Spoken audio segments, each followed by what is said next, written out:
garage tour minutes? Yes, that's not on our agenda tonight, but we could theoretically approve it. No, it's not. Have you started the meeting? I have. No, we haven't. Oh, okay. We have not. The camera is live. All right, let's come to order then, 5:30. Couple of items to touch on before, let me see, wait a minute, housekeeping. No, we need to get to executive session. So can we approve which minutes are most ripe for approval? I think the 21st. Does anybody think otherwise? May 21st? I'll move to approve the minutes of May 21st. Okay. Can I have a second on A that? second. All right. Will approves. Moves. Kathy seconds. I gotta get my head in the game here. Discussion, edits, modifications to the minutes of May 21. Anybody recall what that was briefly about? It was it was a straight to executive session. It was the one I phoned in for. Right. When I took minutes for, I believe. Yeah. Wade did the audio and I did the written minutes. Yeah, I was just wondering about the subject matter. Was that the interview? Yes, if Yes, I it was was. phoning in for that, that's what it would have been for. Yeah, okay. I got that. Okay, then I'm all in order on that. So hearing no amendments or edits, let's move to approve. Vote to approve. All those in favor of approving the minutes, please say aye. Aye. Any opposed? I'm an aye on that as well, Hannah. We are 3-0 at the moment. By the way, I don't know if you have good attendance visuals, but it's Will Jones, myself, Tim Yarrow, and Kathy Hodgson at the moment. All right. Move to go into executive session for employee-related matter. Invite Jim Hayes in. So moved. Will approve, moves. Kathy seconds. Discussion? All in favor of going into executive session, please say aye. Aye. Aye. Any opposed? Ayes have it. All right. I'm going to try something new today. The camera's going to stay rolling, but I'm going to mute the microphone. That way I don't have to start it up again to get back. All right.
You're unmuted. All right, so we are back from executive session.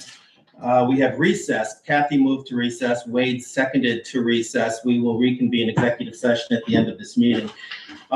If there's no board objection, I'd like to move Colin Fucci up to the forefront of the agenda. I'm hearing no objection. Okay, Colin, you want to take it away? Sure, thank you. So when we met last month, I believe it was, we had some discussion on the town's short-term and long-term disability policy. The existing policy has some deficiencies in it as far as coverage amounts compared to what the amount at 60% of current employee wages would be. They identified there are several employees that would not get that 60% benefit. I recommended that we looked at some other companies. I did go out and look at other companies again based on our conversation. Lincoln still comes back as the most competitive that is out there. And I forwarded the spreadsheet, but my recommendation is that the town does away with the Madison National policy and moves to something that is going to give a more comprehensive coverage when it comes to wages and benefits to the town employees. You were live. Sorry, Wade has to phone in. He's not feeling well. Hey, well, we can hear you, or Wade, we can hear you. So Colin, I'm not going saying to I'm Kathy's voicemail. for or against that at the moment. You're in now. We're I do have already in some agenda. Sure. The first one is, why is it coming up now in the middle of the year and why didn't it come up before town meeting? So it could have been budgeted in appropriately. This was brought up last year. If I may, it was brought specifically to my attention in January, January 4th. And we had discussed, possible ways forward, but then a lot of other things happened on the board in that time, and it kind of got put on the back burner, admittedly. Okay, and then is the money in this year's budget to afford the increase? So that would defer to Heather. It can be, yes. What does that mean? Because we haven't had a full staff or health benefits for a couple months, and so that money could be reallocated. And then should some of the costs be put onto the employee who will receive the benefits? Why should the No, town afford the whole thing? it'll become taxable. It will become, actually, it's completely up to the town. It's gonna be taxable to the employee one way or another. My recommendation is no, the town's paying for 100% of everything else. Why are you gonna nickel and dime them for something that's the least expensive benefit you offer, really? Right. And then I guess my last question was answered was, should this wait until next year's budget? And I guess we're being told no, because there's money that'll afford it. All right, so then the last question, does it afford the high-end model, the medium-end model, or the low-end model that we saw in the offerings that Colin provided us? I don't understand the question. Well, there was 3 options. Yeah, you have your But existing. this is the one The we have existing's now. on the That- left. The cheaper one is what we have. Okay, and then there was one for $7,000, I think. Yeah, so these are the, he's. Yeah, Reliance Standard was over $7,000, So this one or this one. and the Lincoln was at $31,148. And we can afford that. It's important to note that as you add employees and remove employees, It'll go up. it's gonna go up and down. But at the end of the day, it's rate locking you in for 3 years, and it's going to give the employees much better benefit coverage to their current income levels than what you currently have. Lost track of the difference in the policy you're recommending today versus what we've paid in the past. As far as premium differences? Yeah. On a collective whole, the Lincoln proposal is about $1,700 more with current staffing. It's right here. But it's not apples to apples because the benefits are much richer. Because they'll be paid closer to what they're making. They can get up to $1,000 on short-term disability versus $500 a week. And it our benefits up to where Several of they your should be. employees fall in the 800 to 850 range based on their current salaries. So some of them could make more on disability than they make coming to work. No, 60% is the maximum benefit, okay? But some of them are only, on the current plan, they'd only be getting 42, 43% instead of their 60 that they would be eligible for on the policy. I make a recommendation that we go with the one and update our policy. Recommendation. Is that a motion? Motion I'll second that. to Lincoln. Okay. Kathy moves that we go with Lincoln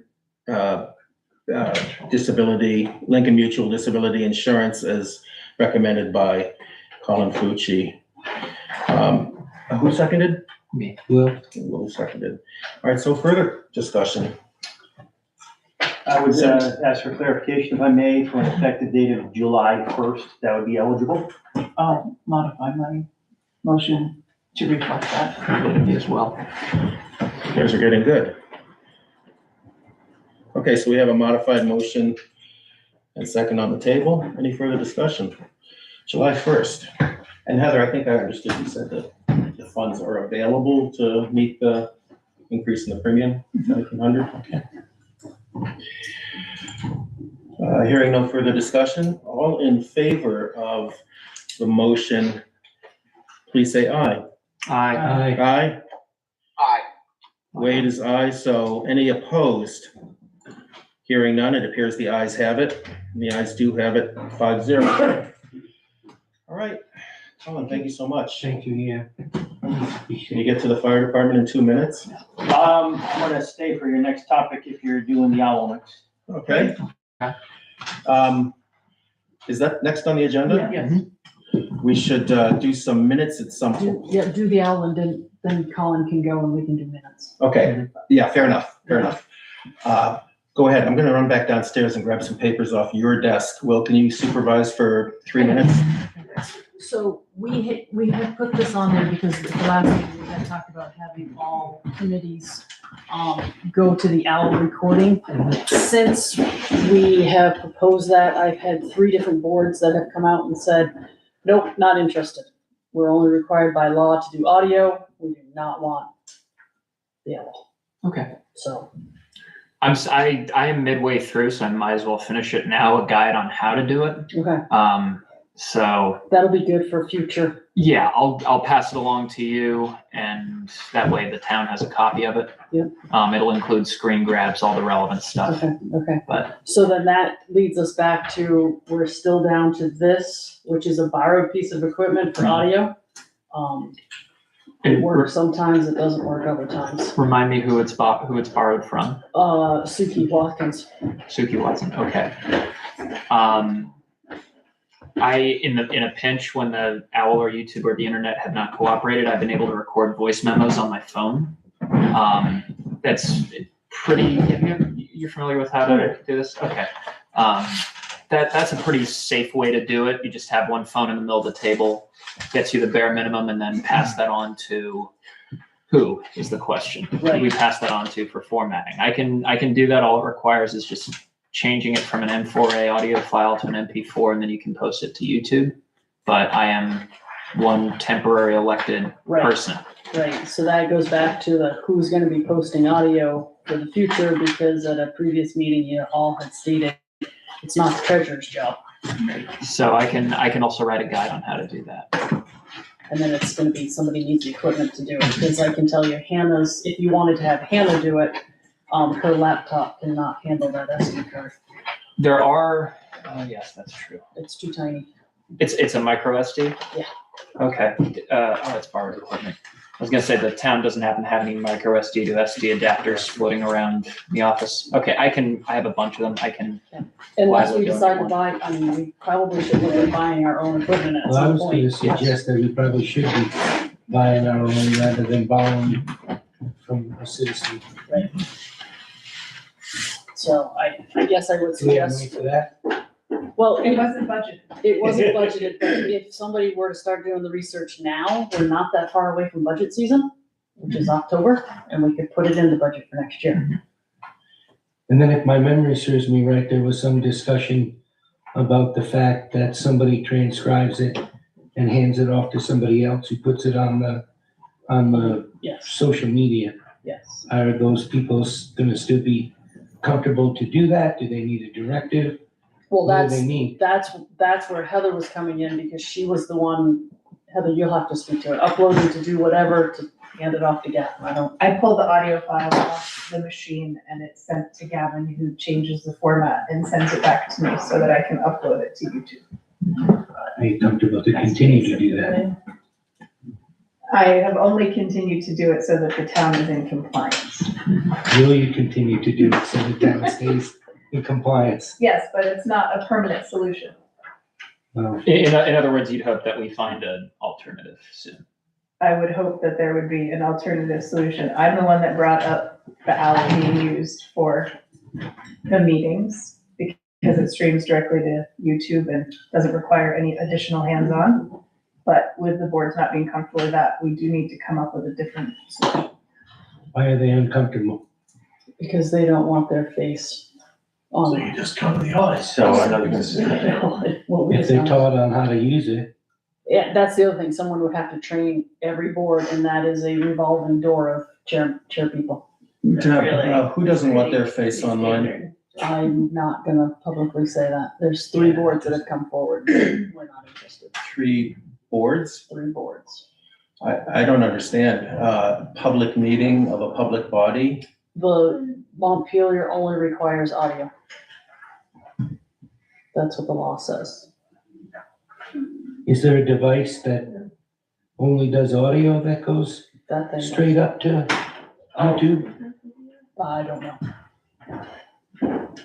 Maybe we should invest in that. There is probably a way you could monkey with this so that you can have a camera be set that is blacked over. Like my laptop has a little latch here so I can cover my webcam. I could set the camera to that, but have the audio run from that.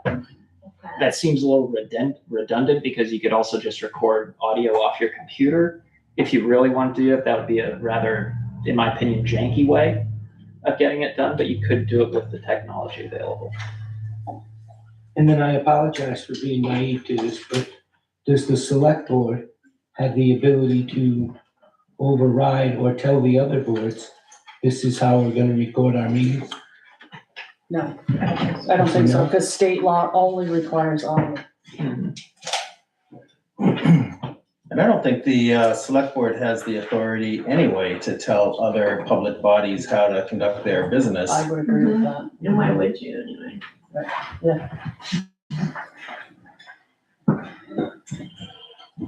so I'll share my 2 cents. I think there's a way to do both. If you can block out the video or put the puzzle or, put something in front of it. We And put so the just- puzzle in front of the eyes when you were downstairs. So just and doing saw it blacked audio, out on your and side. I think that would, I had the audio off as well, so it should have worked. from what it sounds like to me, that would alleviate the process what Heather has to go through, which sounds cumbersome, and create a file that would just be more efficient. And at the same time, if there's a setting within the owl that you could just shut off the camera or just have them block it in some way, I think that might resolve the issue. Sounds good. Need a blindfold. There you go, somebody can make one. And I will say, going forward, right now, Colin and I have a pretty good relationship with running audio equipment back and forth. But there's times that I'm out of town. There's times Colin's out of town. And how do we get it? One of us can get it there and then we can't get it back. And oh crap, there's a meeting tonight because I forgot. So there's that logistic too. So ideally, a solution that could encompass either an item of technology that everyone has on them, which for the most part is a smartphone, or something that's as inexpensive that, every potential meeting place can happen. Like the firehouse can have its own recorder, the library, the Waterford School if necessary. I don't know if that's quite necessary, but I'm not in favor of using personal cell phone devices. I'm not either That's a good idea. for various reasons. Fire department does have a town-owned laptop, so we Okay. can, but I'm not in fan of having used my cell phone or my personal laptops or anything for town business. Regarding owl use, I've only heard bits and pieces, but has there been any consensus, best way forward? No. This is the drawing board stage. Right. So something to think about. We can bring it up again, but we need to start making a plan. I'll research some audio options. I'm sure there have to be cheap audio recording devices out there. It's the digital age. There's probably some that will upload to an account if need be. I'll see what's out there. Priscilla Foster was just pointing at something that was sitting on your desk, Deb. It looks about like the size of a pack of cards. I think it can take video, but it can do audio as well. Is that sufficient for some of the other boards to accommodate their desires? I don't know what you're speaking of. Oh, I wonder if that was Priscilla's piece of equipment It then. could have been, yeah, it was. Okay, all right. That's the only thing. Yeah. Okay. All right, stick a pin in that for now. Yep. Very good. Colin, anything else? No, Phone systems?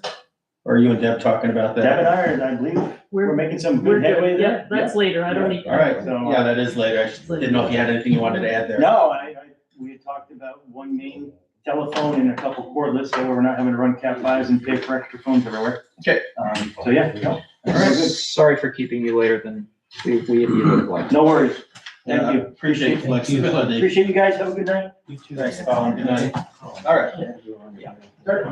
So, I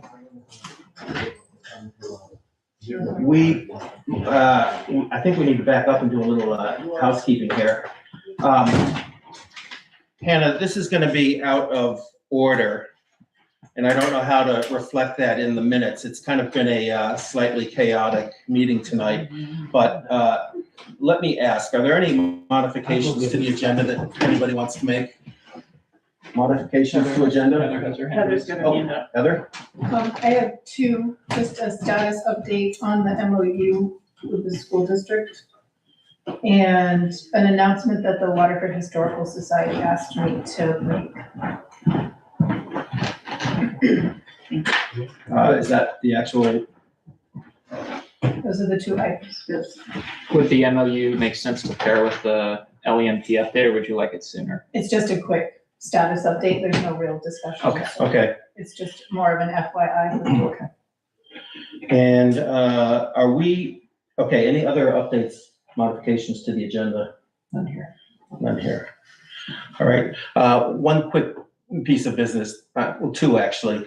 I think it's possible that the sort of ambitious agendas that we've been running with and the frequent meeting may have caught up with us a little bit in that we are late, I believe, we were late getting the May 18, 2026 minutes posted, and I think we still need to approve those.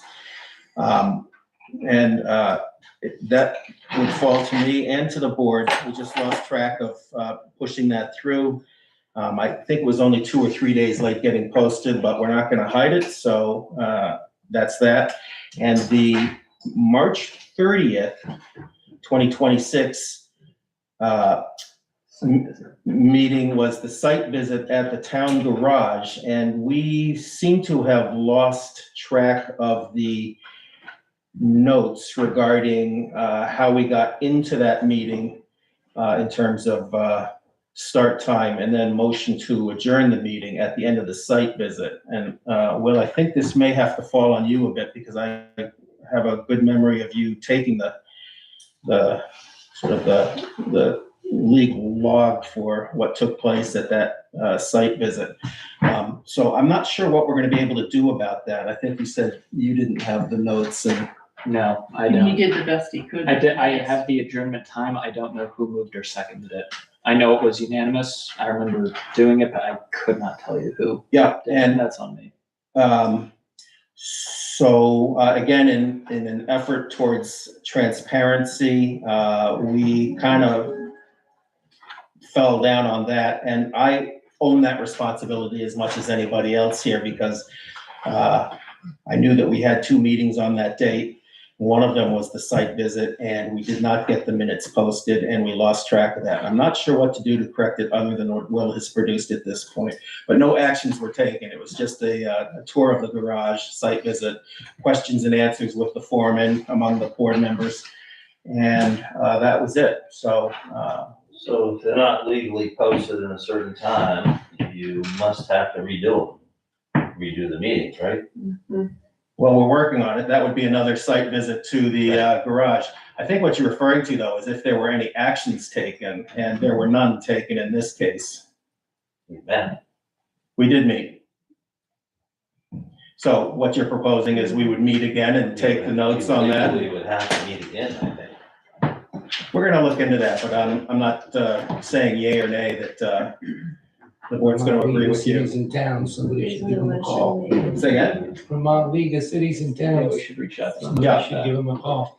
So anyway, that's in the interest of public transparency.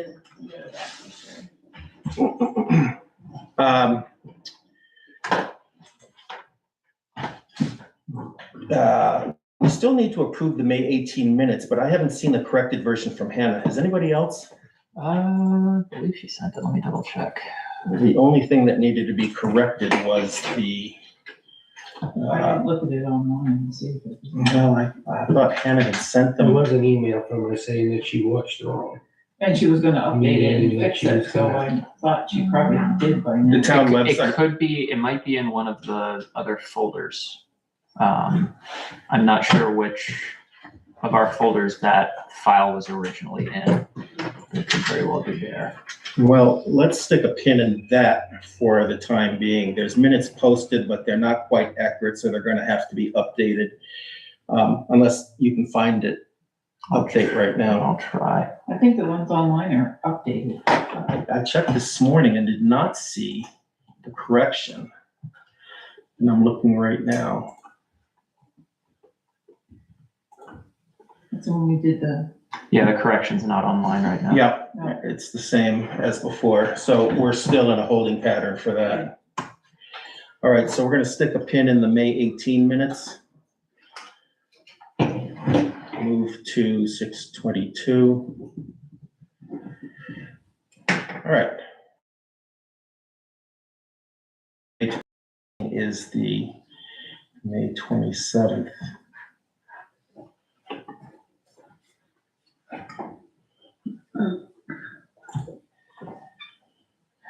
Has the board had a chance to review the May 27 meeting minutes? There were two. One was executive session. The second was the information meeting.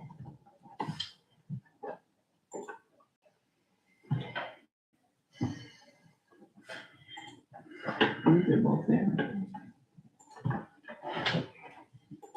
Yeah, the only corrections I had were for the informational one, which was just getting a couple of names correct for Hannah, which I already emailed her about. Okay.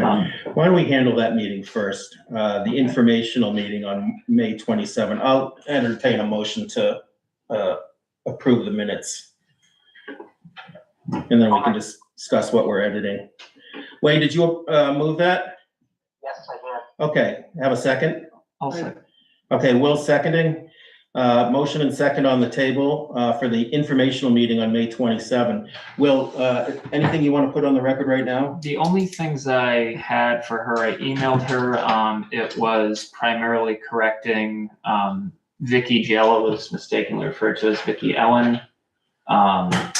Putting a name to Lynn Fleming's husband, Herb, and then correcting spelling on one other name. No, that's It's Brian. Brian. It's Bryant? Okay, then correction to the correction, it is Bryant. I don't know where I got Herb from. Herb Nutter, yeah. There you go, thank you. And one correction I would note, Hannah, is that the select board authorized the treasurer to seek proposals. It was not a limitation on the 4 proposals that that the minutes reflect. So it could have been any number from 1 to you name it. And I thought that would be a good clarification that should be made. All right. Anybody have anything else? Hearing none, then, who moved, who seconded? Wade Wade moved, I moved. seconded. Wade, are the edits friendly to your motion to approve? They are, Tim. Okay, thank you. And Will, Yes. friendly? Okay. Any further discussion then? Hearing none. All in favor of approving the minutes as amended, please say aye. Aye. Aye. Aye. Wade, we didn't hear you. Sorry, not much of a voice. Aye. Okay, or maybe it was a nay. Any opposed? I'm hearing none. So it appears the ayes have it, and the ayes do have it, 5-0. Thanks, Wade. All right. Do we have the executive session minutes available to us I have not from the seen. 27th? I haven't seen it. I have Okay. not seen these. May 27th exec to 6:22. All right. I think that catches us up. So we're tabling May 18 and May 27 executive session. Correct. Until next meeting. Okay. Health and let's see, we did all that, audio post, okay, driveway permit. I believe you had the Rose Goldblatt driveway permit in your share file. Road foreman has signed off. I just need one signature from the select board. All right, so folks have had a chance to review, and if not, want to take a quick look. I'll move to approve. Will moves, Kathy second. Motion and second on the table to approve the road permit for Rose Goldblatt, High Ridge Road. Anybody want to take a quick look here? Good. Kathy's got it. Sean, are you all set? Okay. Will? Any further discussion then about the permit? Hearing none. All in favor of approving Rose Goldblatt a driveway permit on High Ridge Road, please say aye. Aye. Aye. Wade, I think I heard you this time. Any opposed? I'm hearing none. Here's the ayes have it, and the ayes do have it.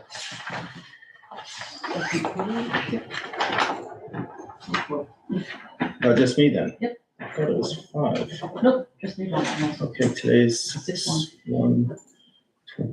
All right, thank you, folks. Road commissioner job description.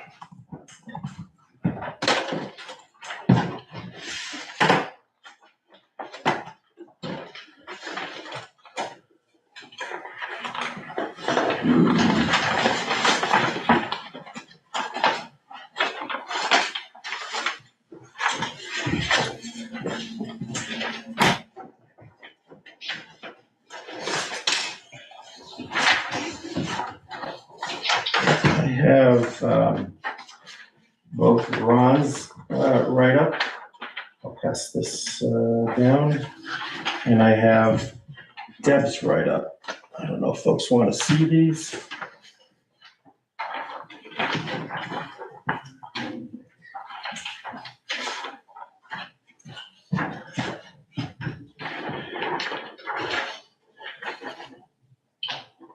Deb, have you had any chance to see if there's overlap here, or there's something that we should consider adding in that?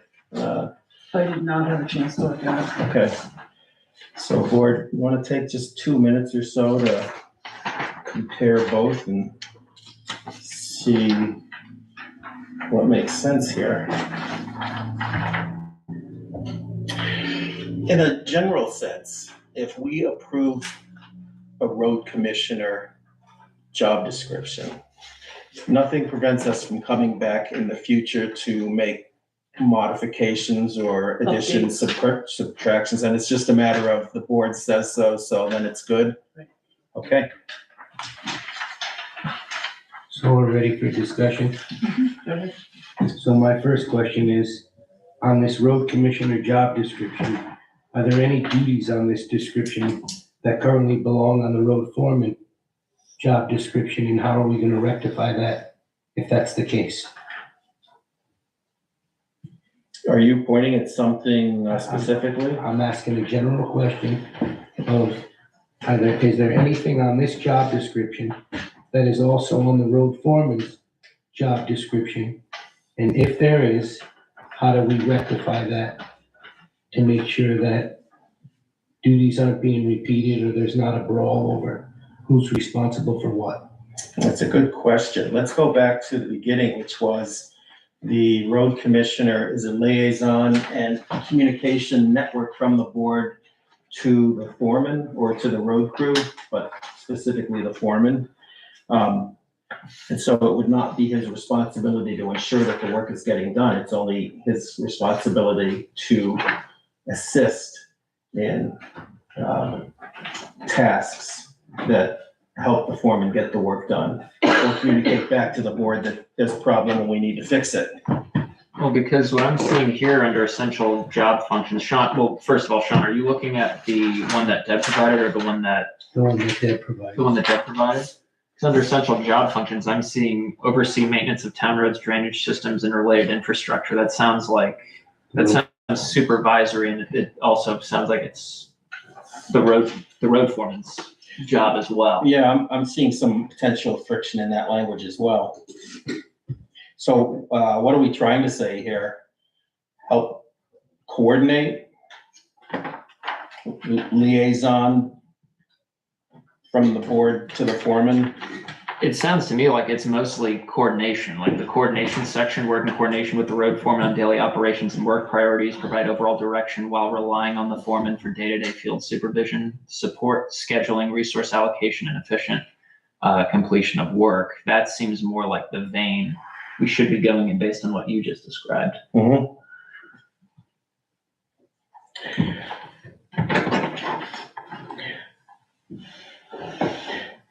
Deb, this is HR approved language, correct? Mm-hmm. But it's sort of at the same time a little bit created in a vacuum, not trying to be Right, yep, offensive here. yep, But nope, it was a shot in the dark. I've never written one before. This is what we came up with. yeah.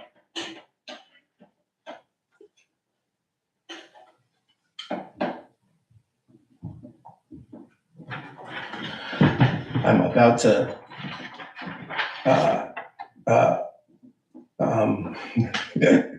say this very reluctantly, but looking at this, rather than jumping to an approval on the fly, what's the board's appetite to punt this to June 22nd so that we have time to really consider this?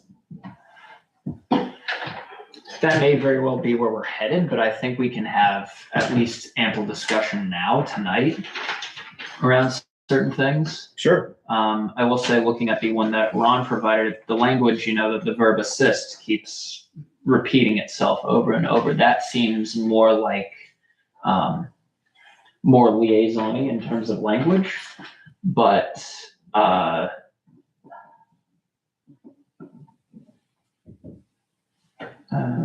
Do you like the word assist, Will? Is that what you're saying? I like it. I do. Provide this bullet point, provide monthly reports to select board on highway department activities for the past month and plan activities for the next, yes, comma, road foreman's progress on select board performance improvement plan. That seems to me like it's more of a supervisory. Where do you see that? I've flipped over to Ron's. Yeah, I'm on that too. Description point 4, the second, after the comma, the second clause. I think that needs to be eliminated because Yes. the select board's already taken that into how they're gonna handle that. Okay, so everything that comes after the comma, road foreman's progress on select board performance plan, delete. Yes. Updates on highway department personnel. So what about that last phrase, and updates on highway department personnel? Well, what would this look like?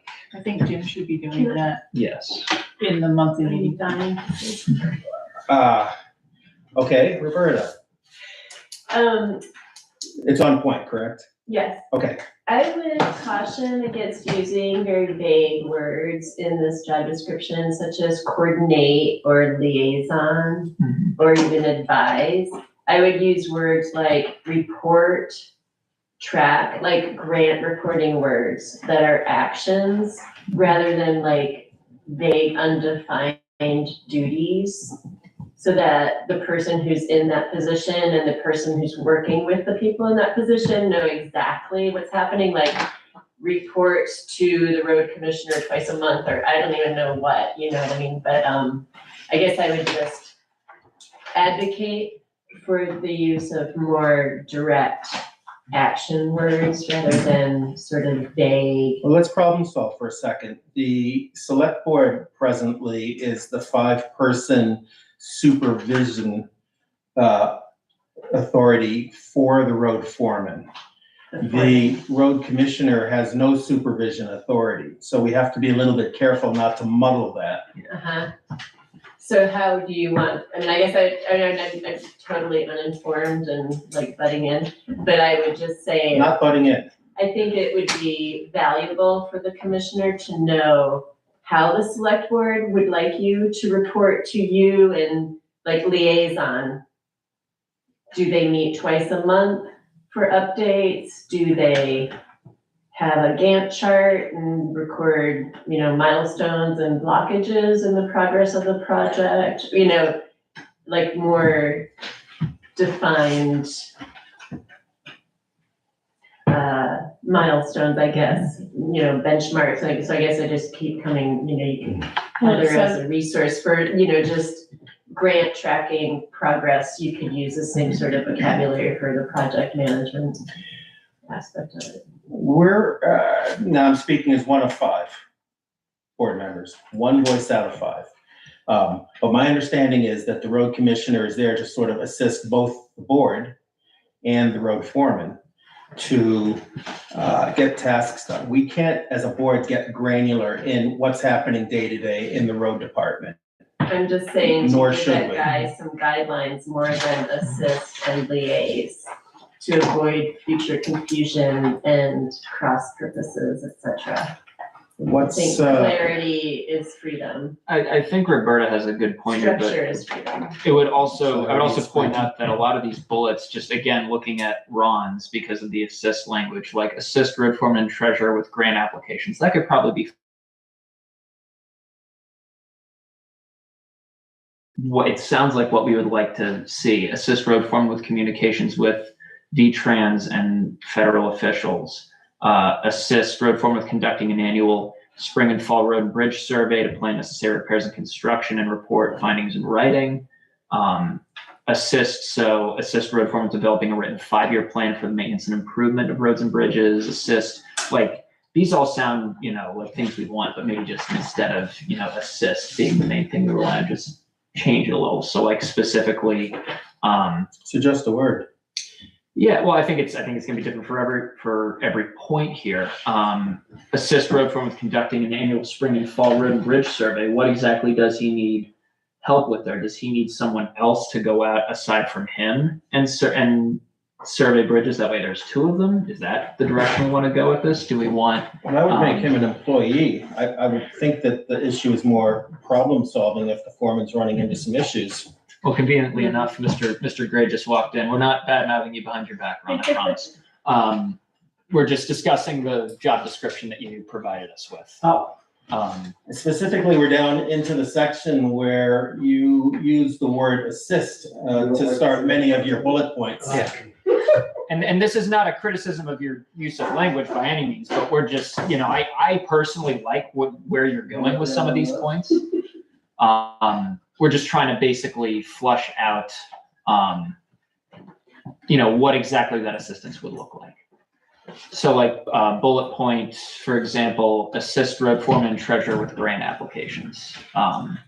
What's a way we think this could be clear? Specifically, what would you assist with? How would that look, do we think? I don't really know, because I would have to talk with Heather and Jim to see what's presently done, because I didn't really learn a whole lot about what that whole process was when I was on the board.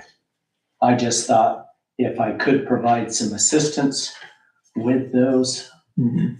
and willing to do that. To some degree, it feels to me like we're actually are reinventing the wheel a little bit here. In what way? I don't recall that we've had an active road commissioner in the past who was doing the active liaisoning back and forth between the board and the road department. So I feel like we're sort of feeling our way into the job description for the first time.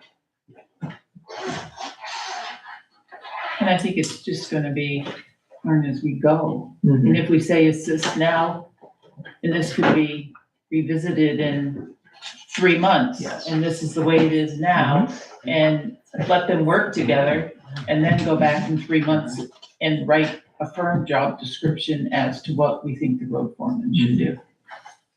Ron What wants are some, your thoughts on that?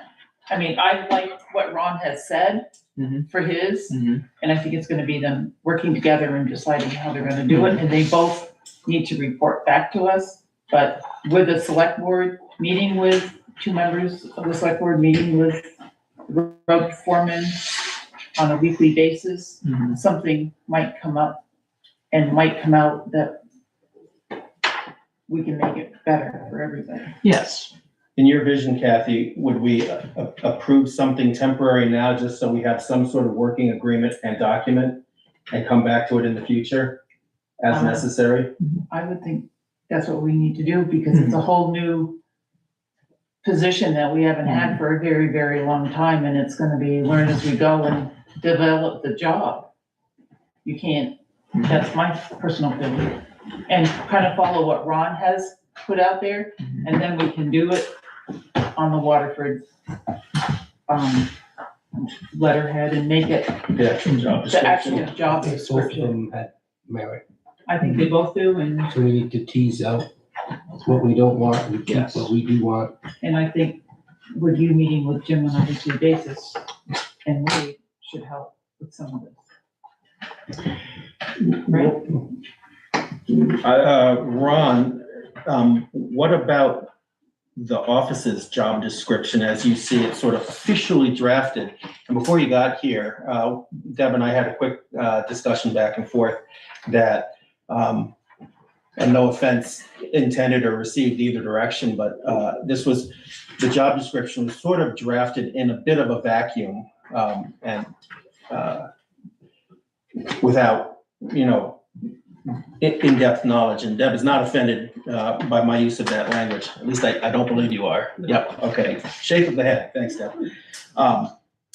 So the question is, what do you think makes sense within the job description as drafted, sort of officially looking, and what just absolutely not?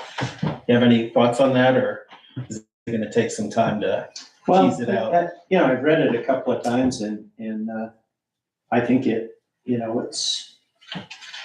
I thought it was well done. As far as specifics with, it's kind of general and I kind of went through some of the bullet points that I threw out there and, most of what I threw out, I got into more specifics a few times, but it looked like it was covered within what the official writing was. The only sort of minor things that I found was, and they were pretty minor, is under physical requirements. It sort of makes it sound like this position was going to be part of the crew working, talking about getting in and out of vehicles or equipment, lifting or moving up to so many pounds, carrying, pulling, repetitive motion. I don't think that's what you intend me to do, but if it is, I guess I'd like to know that. And then the only other thing is on page 4 of 4. I just would suspect in that last paragraph, let's see, 1, 2, 3, 4 lines down, charged or modified at any time in the company's sole discretion. I would think it would be town's sole discretion, and another couple of lines down, it refers to company again, and I would think that ought to be town. Yeah. But those are minor. I suspect that this was a bit of a template that the HR consultant used, and so we can modify that. And since the position is sort of at the board's discretion, but also largely voluntary, aside from that whopping stipend that comes with the road commissioner work, it feels like maybe board's sole discretion is a little bit hard or strong rather than a collaborative effort to amend and edit the job description. I'm just throwing that out there for the whole board. Is this something we just want to dictate to the road commissioner, or enter a collaboration to arrive at a best solution, workable solution?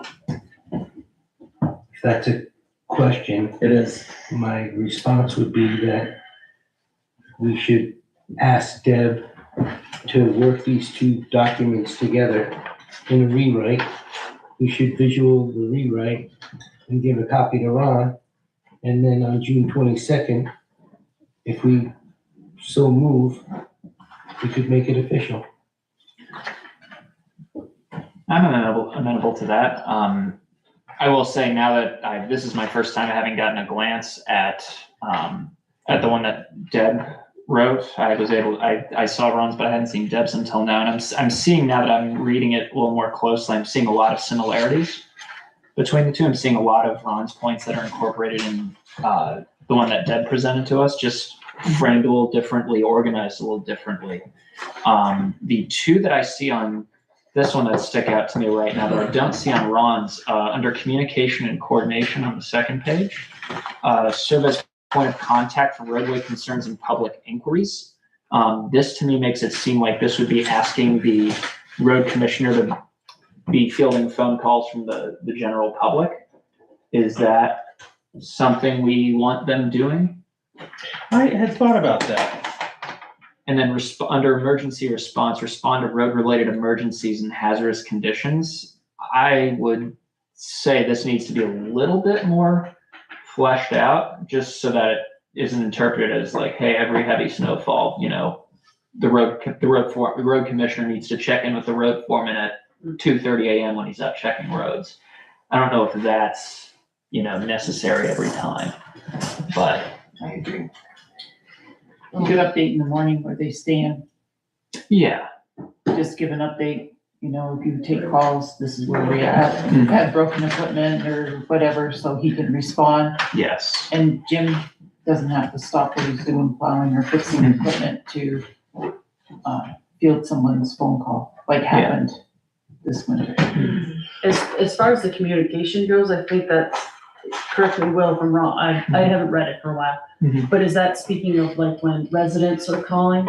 Because I think it's kind of the same situation of, I've tried, I'm a random person in town, I've tried Jim 3 times, he's not calling me back, who do I call next? I think that should go to the road commissioner, because the road commissioner Jim might have already reached out to him, and the cell service is so bad in certain parts of the town that. Specifically with town garages. Yeah. Or it could be the resident got an answer from the road foreman and didn't like the answer, so he wants to go above that. Okay. Right, so I think he should field the questions, because he might be working with Jim closely on a day-to-day basis or week-to-week basis, whatever it is. He's gonna know what's going on versus when it was a problem when the board, if a person called the board and they had to reach out to Jim, I think he could be the in-between person, and he might be able to answer the question right then and Jim not have to go do it, or he needs to look at it and Jim's hard at work doing something else, that he can do it and then go meet with Jim. So it sounds like serve as a point of contact, not necessarily the point of contact. I see. I'm amenable to that. So Will, in your mind, the road commissioner would be a point of contact and the board remains the point of contact as well? So then we'd have to get into the nitty gritty of, is there a order of, operations here, should a citizen and first reach the road foreman, if they can't reach the road foreman, then they go to the commissioner, if not, they go to the select board. If we want it to be that strictly structured, how do we I. communicate that, or do we I just think keep it that's loose? too much. Yeah, Yeah. it sounds And I- complicated. And I think the road commissioner is able to make that decision on his own if he needs to reach to the board Okay, in a situation. So, the board has been historically the point of contact if there's, I should be the point of contact if there's been an issue. I don't like this notion of, every townfolk complaining directly to Jim. And I think we need to relieve him of that burden and that responsibility. So it should come to us. At the same time, I remind the board that we've asked Jim to give us check-ins when there's like something afoot, like there's a foot of snow on the ground, and we need to know what the plan is so we can respond to any public complaints that we're receiving. So that's an aside, that's a separate matter. But hang on, if Jim is giving us information, that information should be going to the road commissioner as well. I think it should go to the road commissioner, and the road commissioner should update the board as needed, yes. as needed. I think that's. I mean, you're gonna have situations where, if we're at a natural disaster, Jim does not have time to make phone calls to anybody. Yes. Exactly. Which then gets into the emergency response. It seems like this should be more, But I mean, Yes. even a foot of snow, he's not gonna be fielding phone calls when he's focusing on. Yeah, and he the road. shouldn't. Exactly. yes. Right. Really, by all rights, if we're talking about complaints and concerns from citizens, everybody uses the computer nowadays. They should be able to type in Selectboard, Town of Waterford, and we should all get a copy of their complaint automatically. Yes. Because then there's no wonderment if there really are complaints out there or not. Yeah. But not all your residents will do that. Sorry? Not all your residents will do that. I still have people call and say, hey, when's this road getting graded? Or I'm like, well, you feel free to call Jim. No, I'm not calling him. Yeah. I mean, they won't tell me who they are either, so. Steer away from calling Jim. Right. Just, I don't want to put him out there doing that. So the board is still sort of publicly answerable though. And I don't think we can absolve ourselves of receiving town complaints as much as I would like to. I agree. I mean, as simple as, the other day I ran into someone at the grocery store and they asked when their road was getting graded. So like again, it's unavoidable. So we shouldn't shy from it. Yeah. So, which brings us back to the road commissioner being another point of contact. But then, he shares information with the foreman as needed and then information to us as needed if it's not like a routine, operation sort of thing. Ron, back to you. What's your thought about order of operations and public contact with you directly, and you reach out to the board as you feel the situation warrants? Yeah, I would think that would be a good way to do it. I mean, is Jim here? No, he is not. I know I haven't been attending meetings since I've been off the board, but I have watched them on YouTube and Apologies. But I know there was a discussion, I think that was after I was off the board, there was a discussion about whether people should go, Jim wanted them to go to him or, and not the board, but We've clarified that. okay, The public should be complaining to us, not Jim. Yeah. But maybe the public's gonna start complaining to you. yeah, and that's fine, I would think that's should be part of the duties of the job, and then, let the board know. I'm gonna try to keep the board communicate as well Informed.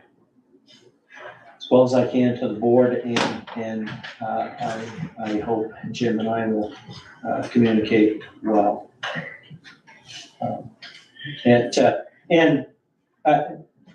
Not on that subject, but I have to do things, I have to bring things up when I think of them. But on a lot of the bullet points that I made on mine, I mean, I put in things that I thought of at the time I was writing it, but I also went to Jim's, job duties.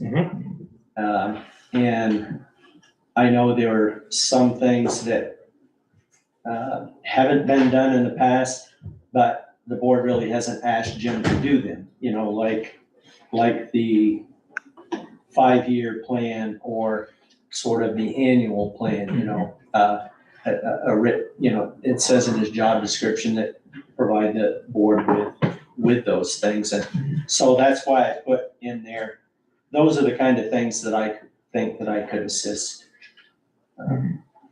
with. No, I think that would be a valuable use, because, you know, I have experience with this, when you're in a job that's equal parts, you know, boots on the ground and administrative, you know, it can be hard to balance the two. And I think especially with a job like a road foreman position, you know, having someone else there to assist with the long-term stuff that can get lost unless you have a day when you're not doing anything and then you sit down and go, oh, where was I again on that last time I looked at this? I think that's valuable. Like the 5-year plan, the schedule calendar for seasonal work, the grant applications, Truck purchases.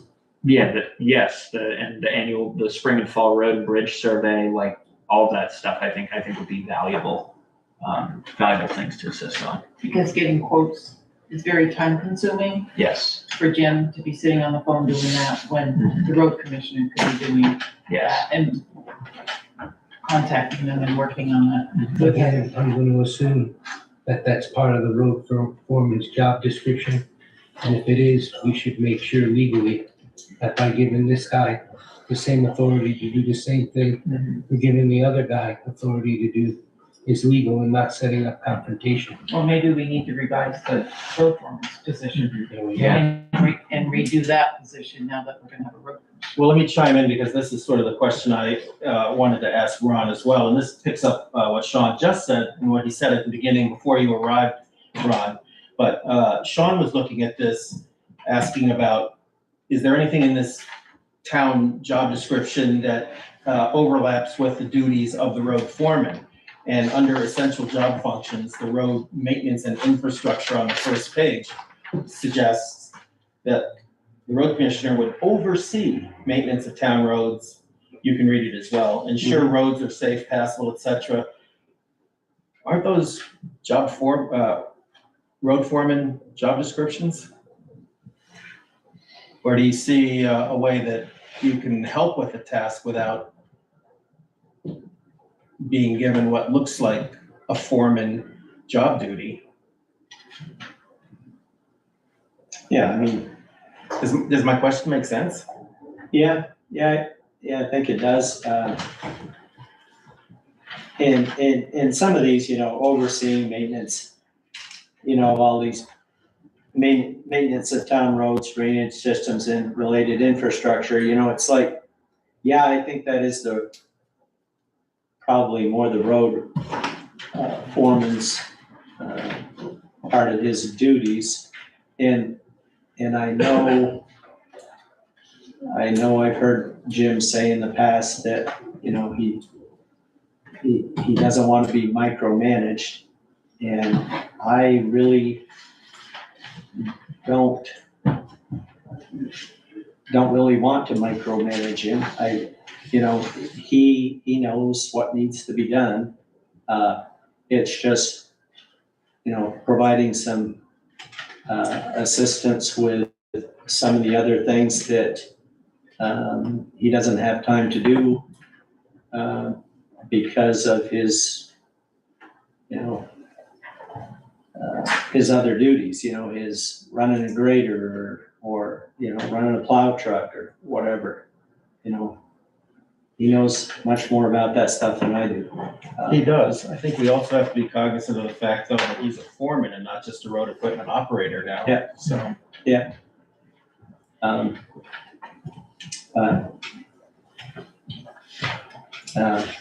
I don't know, you know, obviously that's the board's decision, but Maybe oversee isn't the right word.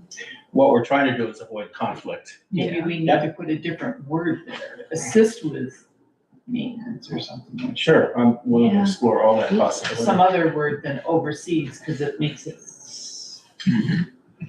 Even then, I almost think that that whole section, right, ensure roads are safe, passable, maintained to applicable standards, coordinate seasonal maintenance, including winter operations and storm recovery. All the road commissioner would be able to, should be doing in this capacity is to let the foreman know, hey, such and such needs doing, or such and such isn't looking too good, or, hey, are you good? We just got a lot of rain, we just got 4 inches of rain in the last 24 hours, are you good? What do you need from me? That would be the extent of it, whereas the language, oversee maintenance, that seems like it more boots on the ground. Yeah. Type of stuff. I would almost argue that this whole road maintenance and infrastructure section under, Should come under coordination with. yeah, coordination, and I just had it in my eyesight on Ron's here.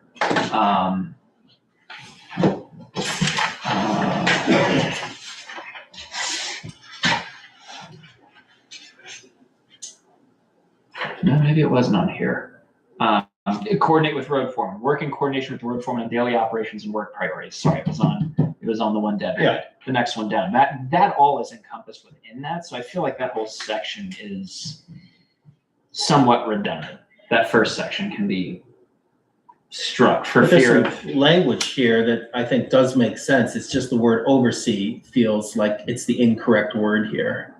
So if anything, it's assist with maintenance, roads, drainage systems, related infrastructure. I mean, or do you want to just generally categorize it as assist the road foreman with the physical tasks of maintaining the road systems? Or you could combine them, like second point under coordination with road foreman says provide overall direction while relying on the foreman for day-to-day field supervision. You could just encompass all the above into that and say provide overall direction on the maintenance of town roads, drainage systems, et cetera, while relying on them for day-to-day field supervision. Work in coordination with road foreman on daily operations and work priorities, as well as, long-term seasonal maintenance and storm recovery. I feel like those can be combined a little bit. Mm-hmm. That eliminates the language issue as well. Deb, are you taking notes along here? I am, and then I'll go rewatch the video too, so. Why can't it be simplified if the road commissioner get in contact with the road foreman weekly, find out what his plans are for the week, and then report back to the board? Because there's Any more. calls come in, you can tell them, this is what the plan is right now. Well, and this You is can do it. And this is an excellent point. In Ron's job description that he put in, the third item down, regular, in parentheses, weekly ? Meetings with road foreman either in person or by phone, and then provide monthly reports to Selectboard. Above that, attend Selectboard meetings when requested to, i.e. an event of emergency or something that requires immediate attention. I think you're making it more complicated than it really is. Yes, I agree. We're having a discussion and it's a little bit of a complex topic Yeah. because we want to get it right. I agree with that too. So are we in a place where we can stick a pin in this? Let Deb put these thoughts together and resubmit with HR's blessing? So moved.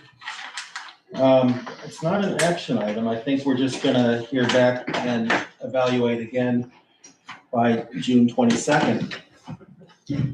Deb, do you have a copy of Ron's? I do, it's in my email. Okay. Can I just have clarification? But Ron's position started June 1st, so can he start and they work on this, and maybe between now and June 22nd, they can have some input in this and how it's gonna work? You mean Ron already start, liaising with the foreman? And, Exactly. yeah, I don't see why not. I think we do. What do we need to make that official? I guess. Do we need a motion tonight to make that official? Say, hey, for the time being, until otherwise approved, the road commissioner shall, not interact. Meet regularly with the road foreman, provide updates to the select board as needed. Do we need a temporary? We've already done that though, haven't we, when we appointed a road commissioner? We didn't have any. Yes, we just had a loose, but it was a very loose, okay, this is generally what we wanted to do. So can you tighten the language you just proposed, Will? Essentially, we ask that the road commissioner serve, in a, hate to keep using the term again, I keep saying it so much, it's almost as a meeting, liaison role, reaching out to the foreman, meeting with the foreman on a regular basis, to gather information about, upcoming projects, things that the select board might need to be kept apprised of, and then report back to the select board as needed, as deemed appropriate. And the other thing is, budget time's coming, so they're gonna work on a 5-year plan. You only got a couple months, so they Yeah. can start looking forward, what needs to be done. That would probably keep Ron and the foreman busy until the 22nd of June. I've asked Ron to do a few other things too, and I can't remember what they were right now, as far as getting to the, working with the road foreman. Do you recall the text or the email I sent you earlier? You asked me to reach out to contractors about grading. Yeah, no, that's old news now.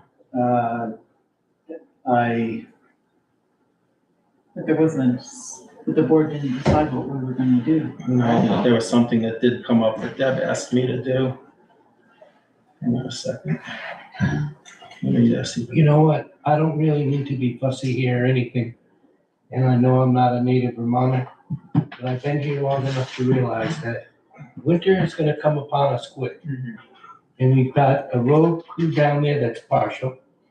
We've got a grader that's not moving because they're busy gathering up gravel or whatever. We really should be talking about who's gonna run that dump truck so Jim can get out there and grade the roads and making some solid effort towards taking care of the town business rather than taking care of. We have personnel things business. that need doing along the way though, which don't stop either. I found the email, and I'm not discounting your point, Sean. I want to be clear that I hear exactly what you're saying and I agree with you almost completely. What I did ask Ron to take up with the foreman was many driveway permit applications are sitting in his inbox that must be inspected, completed, and signed off. And the security gate to the garage has been left open many times now, which is a security risk and a safety risk potentially for. They were working on that today. Okay, but we've got a road commissioner, and it would be the task that I think the road commissioner would be doing. Is that in the form of an email or a text? No, I sent you a text. And I think I pointed that out in an email as well. But anyway, you can check when you get home. Yeah, this is, Okay. I didn't make a mistake and send it to the wrong person. No, I guess I didn't see that. Yeah, no. Was that today or? I think it was since we had talked earlier today. Gotcha. So, to get back, do we need a motion to have him start? Can we just? Well, I think what we all want is that the road commissioner actually start doing useful, productive work with the road foreman, and we just haven't fully defined that yet. What if we were to leave it at what the road commissioner has suggested within his description, just for now, until we have something much more official on June 22nd? I would be okay with that. I would just strike again from that fourth bullet, road foreman's progress on select board's performance improvement plan and Fully updates on agree. personnel. Yeah, I didn't know at the time that you didn't want me involved with that. Yeah. type of thing. Safer if not, I believe. Yep. I can't speak for everybody, my opinion. Nope, that's fine. I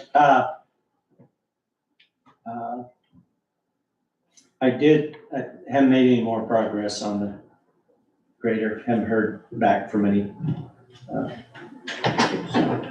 possibilities. And I did email Jim last Thursday, and he responded within less than half an hour. You know, I was just asking him what they did last week, what was on the agenda for this week. At that time, I didn't know that the crushing had begun, but I guess it began last Wednesday, according to what Jim said. And that if everything goes well, it should take them about 3 weeks. And he said to give him a call. First thing, early this week, and we'd set up a time to meet. To get to Sean's thing about hiring somebody or whatever, one of the proposals Ron had was that Dan Heath had a truck driver he might be able to provide, so maybe that's the option we should go. Well, it seems like a Because separate he's our- conversation right now, doesn't it? Well, he just said we needed to do something to get, so we And I could believe have Jim- him to get the grader and do the grading, so. And I believe Jim sent an email saying that there was somebody who has a CDL and was willing to drive the dump truck for the crushing season or whatever it's called.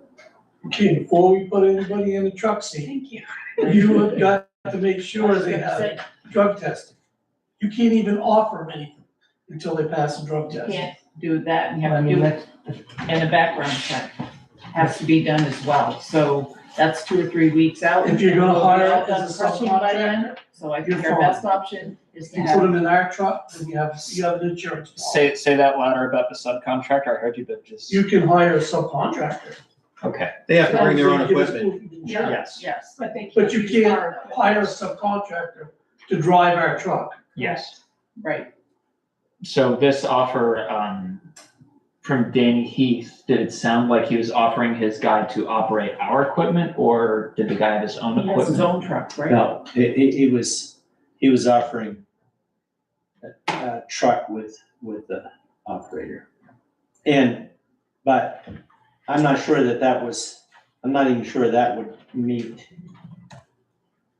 daily needs. You know, he said sometimes he doesn't have work for him to do. And so I can pursue that further if you want to.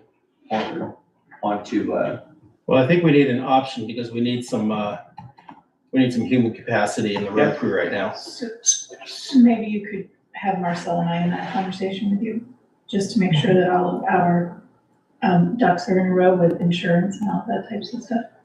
Okay. That would be helpful. Okay. And maybe if Dan can do one, maybe Matthews could do some other time, or if we could get a couple to Possibly. fill in for 2 or 3 weeks till the crushing's done and Jim can proceed with the grading.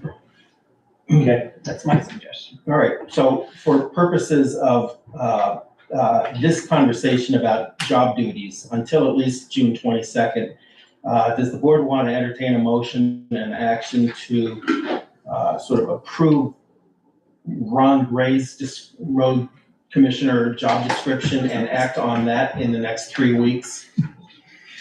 I'm okay with that, Yeah, I'm okay with that. as long as that one bullet is fixed. Yep, Deb, are you tracking this? I'm doing my best. Okay. So it's the fourth bullet point, that starts with road foreman's progress on select board performance improvement plan. That gets struck. Yeah, from there to the end of the point. And the part that states, and updates on highway department personnel, is that remaining or no? I have that as struck as well. What Just about for the- reviewing the time sheets? Oh, good Is that in question. here? Yes, that's at the very bottom. last. I didn't know if you Review wanted. timesheets? I just threw stuff in. I would say that's a strike board that because that's a function. board I would function. strike Yeah. that, Yeah, but if it would alleviate time, Ron could certainly deliver the time sheets to the office. And Jim could proceed. I think Deb is working on a plan where they can be scanned and sent over electronically. Okay, good. personally, I think we should have an official job description. And we should, what was your suggestion, Clem, about meeting with them every day to get a list about what was going on? Every week, once a week. I think we should start off that way. I don't think we should put an unofficial job description on the table. You're opposed to this? I will be, yeah. Okay. I think we have a motion and a second on the table, if I understood. Do we? Will, you moved and Kathy seconded? Do I have that right? Yes, do we have the language on that? Just, so we're approving a temporary job description as provided with the two with the two strikeouts. strikeouts. Okay, yes. Any further discussion? Hearing none. All those in favor of approving the temporary road commissioner job description as Ron Gray has drafted, including the two strikeouts in the fourth bullet and the second to last bullet in total. Please note your approval by saying aye. Aye. Aye. Wade, was that an aye? It was an aye. Yes, it was. Thank you. All those opposed? No.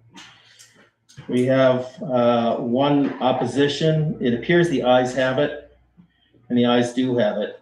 So that's 4-1. Thank you. And thank you, Ron, for stepping up and putting your good ideas forward. Sorry, it's a little late. I was waiting for you to come out of the executive session. I thought, as soon as you did, I thought, I got plenty of time to get there. Yeah. I was wrong. All right, I saw one hand back here. So what is your name? Kevin Lander, Kevin Lander. yeah, 570 Greensville Road. Is Ron Gray now the road commissioner? Say again now? Is Ron Gray now the road commissioner? That's correct. He was as of 2 meetings ago, I believe. Approximately 2 or 3 weeks. I have something to bring up later under citizen concerns, that's why. Okay. So do I need to stick around? No, not for citizen concerns. Okay. Thanks, Ron. Appreciate it. Thanks. All right. Good Lord. Sorry to keep Heather and Marcel here. Credit card policy. Sure. So, it's my understanding that you reviewed the first draft of the credit card policy while I was away. So I have updated it, removed asterisks that didn't really mean anything. The one place I did kind of update and make clearer was the documentation and receipts section. That was the only addition to this. And just as a reminder, right, the only credit card that exists right now is mine in the town's name, which is stored at the town office. So not on my person. So you're looking for an approval on the credit card policy? Yep. Board want to make a motion? I'll make the motion to approve the credit card policy as presented. Okay, Sean moves the I'll credit card second. policy. Kathy seconds. Further discussion? The only, just one quick clarifying word I open it. You said documentation receipts you changed slightly. What was it you changed? It wasn't a change, it was just a clarification regarding automatic payments that are set up with the card. That the Okay. bill needs to be there as documentation as well as the confirmation that it was paid. Okay, That's audit requirement. 10-4. Correct.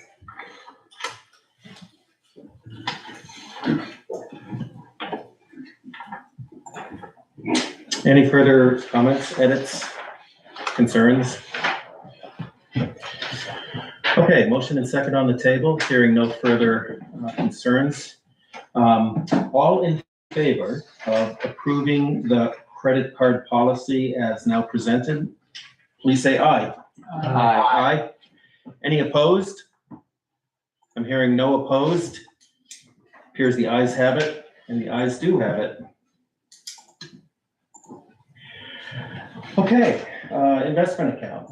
Heather, you want to just drive right in? Yeah, sure.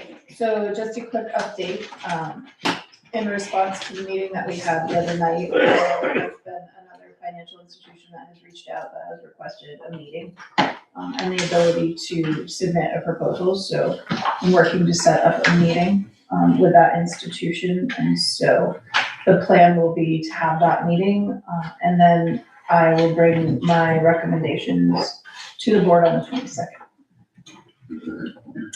I am in the process of reaching out to the other Edward Jones person, have not had a chance to do it today. And it might be a little bit ticklish since we already have a proposal from Edward Jones. But I'm gonna hear what they have to say. I consider this part of due diligence, and I'm gonna just leave it at that for the time being. So, thanks. That about cover it? Any questions? Oh, loads of them.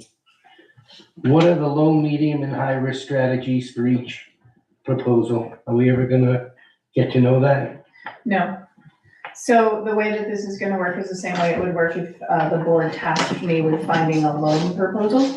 I review the proposals and I bring the proposal that makes the most sense to the board, who can then vote yea or nay. Sean, you have an invitation to go in and view the proposals yourself in the office. Okay, but it's not gonna be made public. Absolutely not. And what about the townspeople? It's their money. They have the right to come in and look as well. I guess if there was a public record request, of course.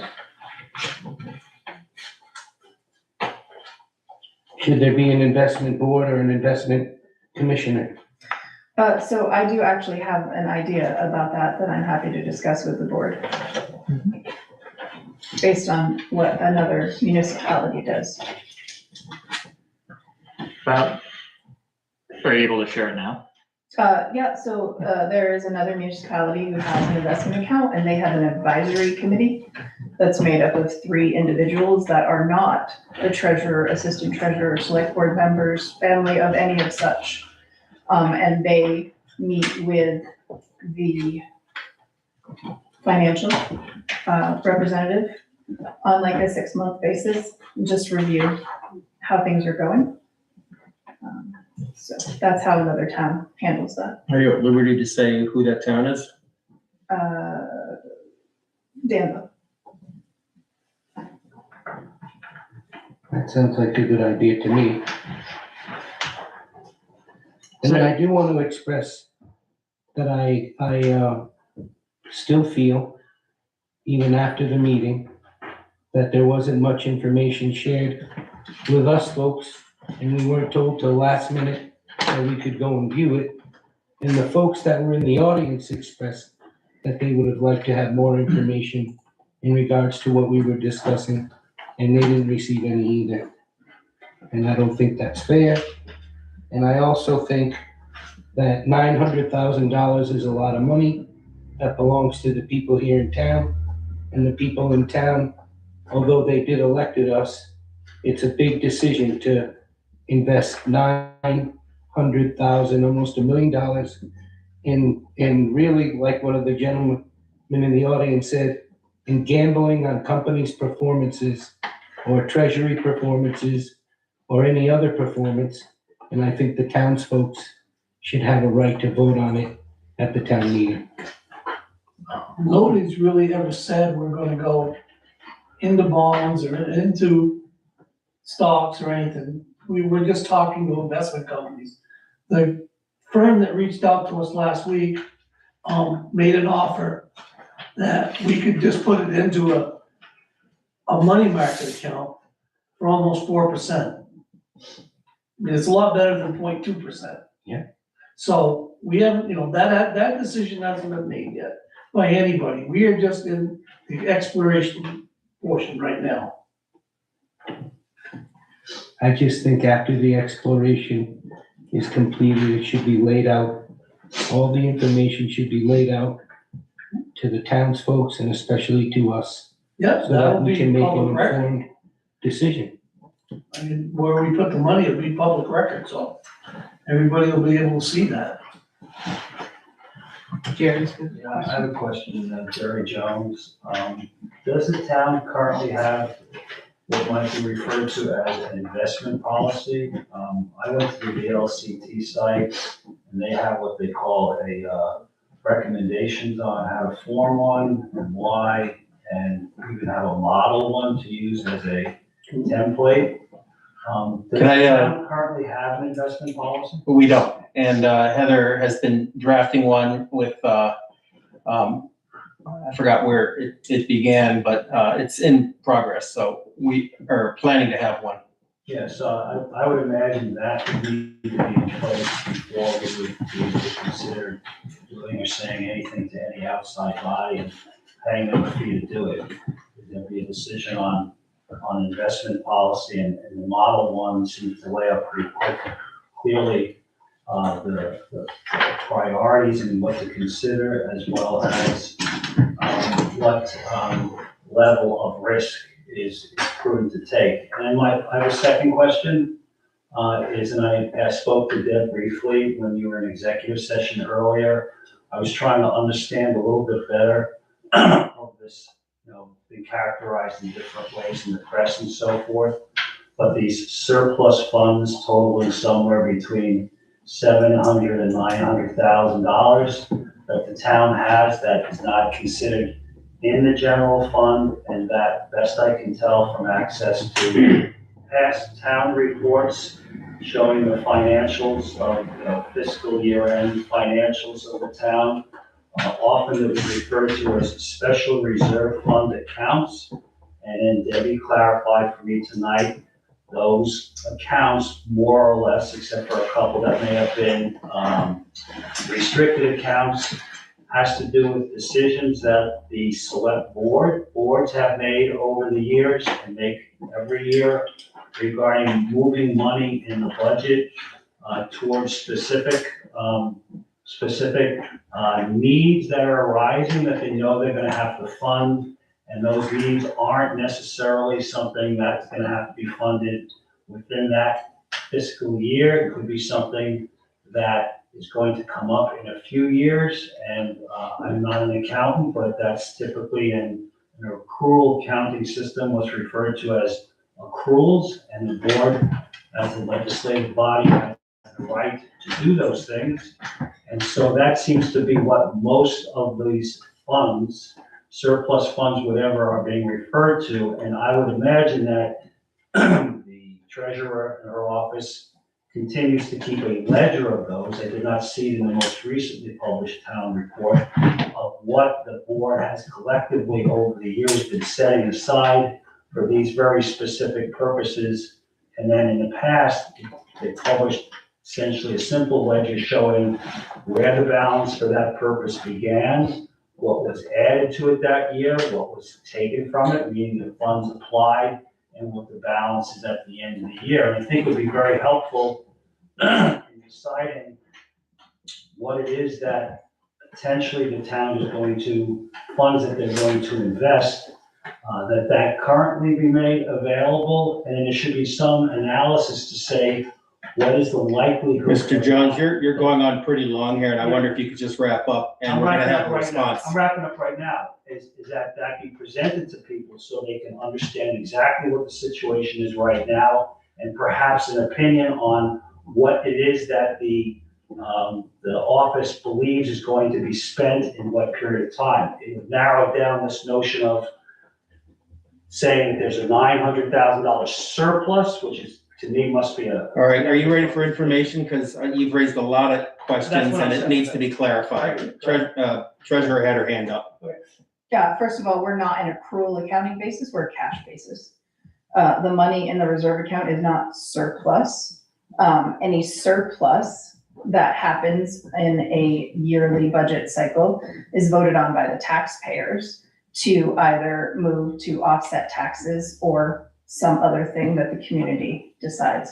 So that money in the special reserve account is what we consider buckets. We have a spreadsheet that has every single source, that tracks every single expense out of it, and records interest on a monthly basis. So we do have a tracker for that Marcel keeps. The money that is in that account was not a surplus. And what you're speaking about with the select board moving money is if it is a budgeted item that is encumbered, let's just say, we budget $7,500 every year, And we move that to the reserve account to pay for every 3-year audit cycle. So it's a savings account, so to speak. Those items that are in the budget that have a purpose, that are allocated for that purpose, are moved over to that account. So building maintenance, the audit, the money that the fire department had for their truck purchasing that was not spent in that 1 year was moved over to those accounts. Paving on Duck Pond Road. Yeah, right, and there is money that the town receives, such as Pike gives us a yearly check that is a calculation based on tonnage that goes across to Duck Pond Road, so that at the time that Duck Pond Road needs to be paved again, we will have money to do that. What about the money from the dam? That is in the community It's in the benefits, community benefits fund. and that is in there. As reappraisal money we get from the state. So the Compact. Pike money, the community benefits, that's what makes up this 900 grand? No, there's a lot of things from years and years of moving of money. There's gravel stockpile, there's some cemetery, building there's town maintenance. purchasing, listers, reappraisal. It's all money that The the fire- town, like, we set aside $25,000 a year for future truck purchases. That money, at the end of December, it's moved into that account. And, but if I can ask again, these are decisions that the elected body, the select board makes from time to time during the year to move money over for what's recognized as a future need that we have budgeted money for. We're not gonna spend it in this year. I Yes. know we are cash accounting and not an accrual accounting methodology. And these are essentially recognized future expenses by the board that we are setting aside existing tax dollars to pay for in the future. And so I would say that myself and anybody else in the town who wants to look at it closely would want to again see the breakdown of what those are and continue to see what's moved in and out of them readily without having to make a You are special. welcome anytime to come in. No, I believe for transparency, like the town did for as far back as I can see in records, that should be provided to the public. And for some reason, wasn't last year, but best I can tell from past town reports, it wasn't. And that for somebody like me, and maybe there are other people in the town like me, who would want to be able to see that. So when you read a caption in the local newspaper saying our town is sitting on a $100,000 surplus, and one has to ask, what is that? I could go to the town report and say, no, these are what we've been setting aside as the reappraisal fund, the highway appropriation fund. If you I said believe let me finish. I believe that would be transparency, and that should be provided by the town to the townspeople, and it would eliminate some of the questions that I have, and perhaps this is what Sean is raising and other people raised at the past meeting, that we would know what this is, so I wouldn't have to be asking what it is at a meeting like that. That should be readily available to all of us as citizens. it is, it's from the office. No, We that's, cannot put that in the report because that spreadsheet is huge. it was put in the report every year up in, every Until year up last year. until last year. Hang on a second, I'm gonna There's get on top of this. We are not going to have a debate here right now. Mr. Jones, you've had 2 long opportunities to speak, and I think you've made your point pretty clearly. Marcel, do you have any other comment as to the accounting practices and the buckets accounting I that just have goes one. into all of this? I have one thing I'd like to say. You referred to as the select board moves the money, department chairs make their budget. No, what I meant then, Debbie, is that to move the money, it's a decision made by. Nope, Heather, correct me if I'm wrong, it's a department, like a Colin or a Jim that puts it in their budget, stating that it's going to The budget- gravel stockpile. The budget line item is allocated with the understanding, such as the building maintenance in the highway department, that if it is not spent within that year, that it is transferred to the reserve account for future use. That was started several years ago in the anticipation of needing to update the highway department garage. So those are decisions that are made during the budgeting cycle. So, Hang on, no, excuse me. Sean, so I think what I'm understanding is some of this money is allocated for something in the future. What happens if the investment blows up in smoke and the future comes to pay for or buy or fix whatever we allocated the money for, and the money's not there anymore? Okay, so I'm just gonna say that this was a project that the board asked for me to do, collect proposals with the idea of creating an investment account. If the board is sour on the idea of this or doesn't want to, I'm happy to stop moving forward because it takes a lot of time. I for one am not sour. I just want to know that we have a solid foundation for what we're moving into the future with. Of course. That's all.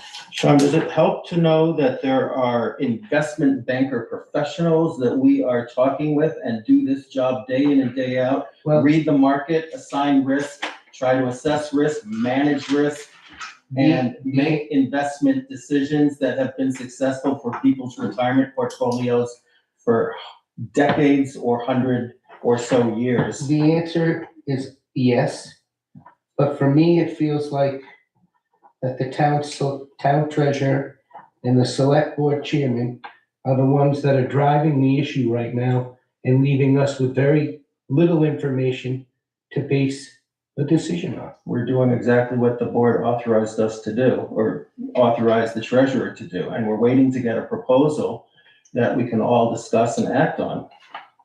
To this point, all I have done is collect proposals and meet with investment folks and draft an investment policy statement for the board to see. That's it. I mean, I heard people at the meeting on Wednesday night, the 27th, say that they would love to be able to review those 4 options. One of them said he was an investment banker. So I think if we had the board or advisors or 3 people to do that, trustees, whatever we decide, then it would alleviate the pressure on Heather and we'd be able to have somebody oversee it and help Heather with it. I think we're trying to discuss something that doesn't need to be discussed tonight, Because though. we haven't made a I decision think, yet. yeah, the cart's before the horse right now. All it is collecting proposals and looking at what is available right now. And so that stuff is prior, that stuff came to me in encrypted files, so it's not for public consumption. You're going to need to rely on the treasurer to bring you the proposal that best fits. A summary The would be needs. fine. I will bring a summary of the proposal that I suggest to the board on the 22nd. This is no different than Heather, the treasurer, seeking loans for a project or a purchase. She makes a recommendation, we act on it. Well, to me, it's a lot different because you're talking about taking a risk with a lot of money. We're However hoping large it's gonna become a lot more money. or small the risk would be.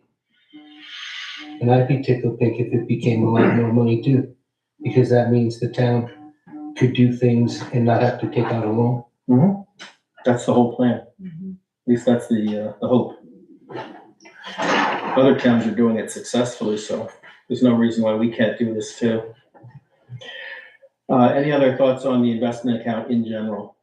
Just one quick question, if I could circle back to you described them as buckets, right? And you have the money in the reserve account and, are you suggesting that these are allocated or assigned these specific buckets to specific tasks? Yes. Departments. Department. So Okay. there is a spreadsheet.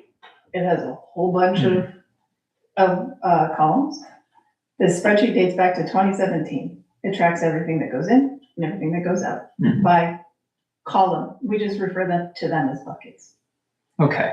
by column. The reason I'm asking this assigned or unassigned language is the League of Cities and Towns has a model fund balance policy and guidance, and one thing they mentioned is a law that was passed about a year ago that says that monies from a budget approved by the voters at an annual or special meeting that are not expended by the end of the municipality's fiscal year shall be under the control and direction of the legislative body, i.e. us, and may be carried forward from year to year as an unassigned fund balance. So essentially, these are monies that were approved by voters at a prior meeting and then were unused at the end of that fiscal year. They're now under the direction of the legislative body, which has entrusted you to then carry these forward as an unassigned balance in this reserve account. Am I interpreting that correctly? Yeah, so if you looked at our bank accounts, you would see an account that has a singular dollar amount. Mm-hmm.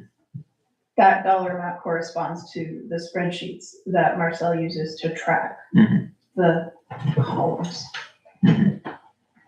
Okay, thank you. Will, if you're curious about how all this works, Marcel would be more than happy to show you the spreadsheet on his computer in the office. I'd be more than happy to do that. This was just more a general question based on some guidance I read from the League of Cities and Towns as to, what we're able to do, because they do go on to say that unassigned fund balances may be invested and reinvested, as are other monies received by a town's treasurer and may be expended for any public purpose. So like the investing and reinvesting there is the key.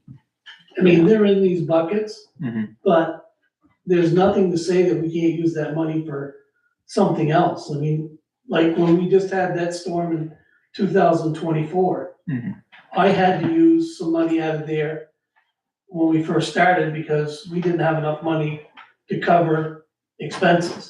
So I went out and borrowed $1 million.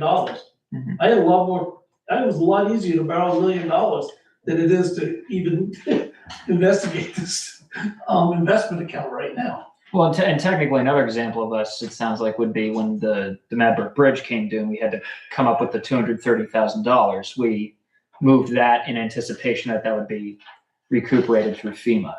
Okay. Just a quick reminder too, all of these accounts, all of the town accounts are overseen by our elected auditors. And we are audited every 3 years by an outside audit firm. So Marcel and I are not operating in a vacuum. We do follow generally accepted accounting principles, and we are audited. And there's lots of bank accounts. I can vouch for that. Okay, good for the investment account for the time being. Heather, was LEMP update sign off? That's me. But Heather had two matters she wanted to address. Yeah, this would be the spot. I think we can see you off after this if you want to leave. No, because I have to sit here for the zoning administrator conversation. Oh dear, okay. Sorry. Okay, just real quick. So Roger and I have a meeting with representatives from the Cal Co-op school board on Wednesday afternoon to, it's a fact finding to discuss about the MOU for the school to be used as an emergency shelter. So I will have more information on that at the next board meeting. And Vermont Historical Society? The Waterford Historical Society. Thank you. Yeah, no worries. The Waterford Historical Society received a grant to do something in celebration of the 250th year. And they are publishing a Waterford Revolutionary War Veterans book that they have put together, and they will be distributing it at their July 22nd Historical Society meeting, which is held right here, typically at 6:30. Waterford, what was it? Civil War? Waterford Revolutionary War Veterans. Wow.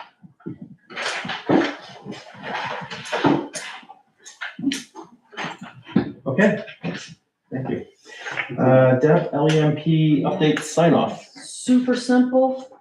We do this every year. I've worked with Roger. We have gone through it and updated everybody's email, who's changed positions, updated daycares, elder care facilities, school principals.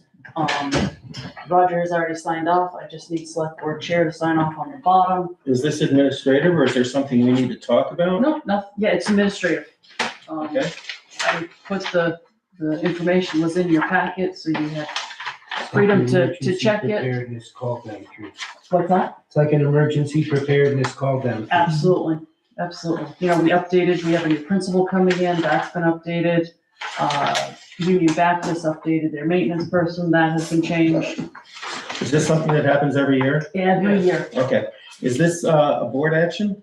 Yes, So I'll accept a motion to approve the updated LEMP municipal adoption form that has been updated as of 3 days ago. 3 days I made my last change, or whenever I emailed it to you. Okay, motion, approval from Sean, Second. Kathy seconds. Any further discussion about what we're signing, what this is, what it does, concerns? Okay, all in favor of approving the LEMP Emergency Management Plan adoption form, please say aye. Aye. Aye? Any opposed? Wade, I think I heard an aye from you. It appears the ayes have it then, and the ayes do have it, 5-0. Unless so I'm gonna go ahead and sign, Deb, Yes, please. right here. Yes, please. Okay. You can't sign on this one because you're not ICS approved. School. And you don't need a date. Nope. Okay. All good. Thank you very much. Thank you. So we're into first reads on 4 items here. 3. I thought whistleblower was included as well. 3. Oh, 3, you're right. Thank you. Code of Ethics Investigation and Enforcement Ordinance. This was in our packet as well. Did folks get a chance to look at it? Today is only for discussion purposes. Deb, if I understand correctly, you want to come back and have this approved on the 22nd? Correct, because what'll happen is it has to appear as a regular item in your agenda, which it has today. When we meet again on the 22nd, you'll read and approve it. So then there's another date that I entered. And then I have to come back when you approve your meeting minutes. I have to put that date in. And then I get to send it off to the newspaper. And then it sits and waits for our residents to say anything. I think it's 45 days. It's either 45 or 60 days. Then it becomes an ordinance. So we have another 3 weeks we can sit with this before taking an action on it. Is there anything that's worth discussing right now? It's pretty straightforward. I took it off the LCT. Mm-hmm. So you have 3 weeks to ponder it, come back, read it, and approve it. And then I can move forward with my posting in the newspaper. Okay. Does the board have any questions at this time? Or shall we move on?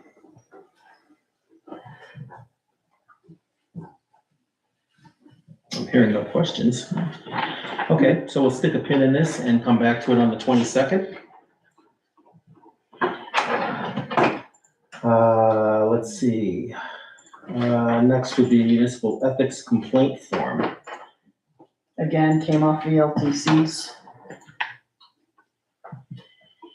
Now we just have a process, where before we didn't have a process. Marcel, this is what you're working on? Okay. I have a copy from Marcel. Oh, there it is right there. Okay. So it is on there and the board has had its opportunity to review this. Does this need an action item or is it just what it is? I think it's just what it is. I Okay. don't think there's any action. If somebody has a complaint, that's the form they're gonna file. This way we have a form in the office. If someone has a complaint, I can say, here you go. Speaking of that, do you have a discipline form in the office? A discipline form for, Yeah, like a performance improvement plan? If somebody does something wrong, For supervisors of, verbal, written, last written warning. if we don't, it's probably something I'm working on with our HR person. Yes, please. I have quite the list that we're working on. Teresa did reach out today and we're setting up a meeting to go to the second phase. Future conversation coming. So, we were on the, ethics complaint form. Any concerns, questions? I mean, I take Marcel at his word, it is what it is, and it looks like it's useful to me. And it doesn't need our approval, it just exists. I believe that's the case. We have appointed the municipal ethics liaison, which is now Marcel. And so this is the form I presume he intends to use, and this is just for our FYI. Okay? And then the last document is the whistleblower protection, standard VLTC form. Is this something that requires board approval, or Nope, just letting you know we're doing it. Kind of goes with the complaint form. just to play devil's advocate for a moment? Why would a whistleblower protection not be a policy matter for the town?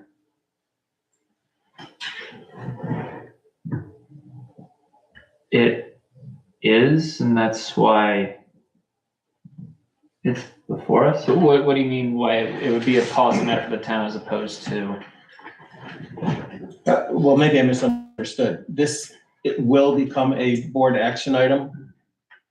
The whistleblower protections? That's a question, not a statement. We can talk to Teresa. I mean, it's a procedure to enforce, and it goes along with the Vermont municipality whistleblower protection law. Yeah. It's a law, not, yeah. So if it's a law, it's not an option for us whether to have one or not. But we just need to make it public that there is a law. They can stand by. Yeah, it's been a long day and I'm having trouble sorting all of Me too. this, but if it's a law, is it something the town adopts, or just, no, it's a law and we follow it? I say we know it's a law. I would say it should be put in our personnel policy. Yeah, but it's also something like the labor law posters and stuff. Yeah. You want to post them Yeah. so that people know that they have protections should they be bringing A something. new hire, he knows, he wouldn't know the law, but at least it was in his package when he starts. Yeah. This is it, so we hand this to him, so he signs off. Which we are working on a new hire packet. Yeah. Deb, then circling right back to the start again, is this whistleblower protection something created and drafted by the state of Vermont? VLCT produced this. Okay. Is this a board action item? I don't think so, no. No, it's just, I think she's just telling us it's available. It's available. Okay. She can post it so that where it's visible, so if there's a problem, people can do it. So if we're all wrong about what this is and what it requires, I guess we'll circle back to it, but for the time being, we're acknowledging it and thanking you and VLCT for producing it and bringing it to our attention. So, any other questions or thoughts about it? Okay. Phone system. Okay, so I'd like to start by saying that our phone system is approximately 20+ years old. A little outdated, and it's to the point now where we can't even leave messages on it. We can't get to the right departments. I have Googled, YouTube, reached out to multiple people in the community to try to fix it. We are not having any luck. There is no manual for this thing. It is old. It needs to be retired. So Mike Barrett was one of the people who was interested in it when he was on the board. I reached out to him last fall. We have spoken to 6 different companies. We've done our due diligence, we've done our research, we've had many back and forths. We have come forward with a broadband quote, which I believe was in your shared folder. I believe I sent you 3 options. And there are significant savings between the 1-year contract and the 3-year contract. There is also the option of buying the equipment outright. and lowering our monthly fee that way. There is money, we can make the money happen in the budget, to buy the equipment outright. My question to you is, I didn't move forward on this because I cannot enter into a 3-year agreement. I need board approval for that. So I'm asking for approval to move into a 3-year contract with Broad Voice, in buying the equipment outright. So if I may break the ice here, when I'm reading this, I'm seeing the 12-month, it looks like that's $362.30 a month. Yes. Okay, and then the 36-month lease is $297 a month, which is like 10 grand. The 12-month lease is somewhere in the neighborhood of 4-ish. Right. Whereas, and am I reading this correctly? With the 36-month, we would pay one-time $1,886.80. We own the equipment. As far as if we run into problems, troubleshooting, does this include any sort of like IT contract? They're a local company. Okay. And actually the gentleman who owns the company is a Waterford resident. Okay. So it's gonna be a simple phone call of help, Mhm. you know, we can do this. The other thing to let you know is that there are 7 telephones in this quote. 3 are for the office downstairs, 1 for the highway, and 3 for the fire station.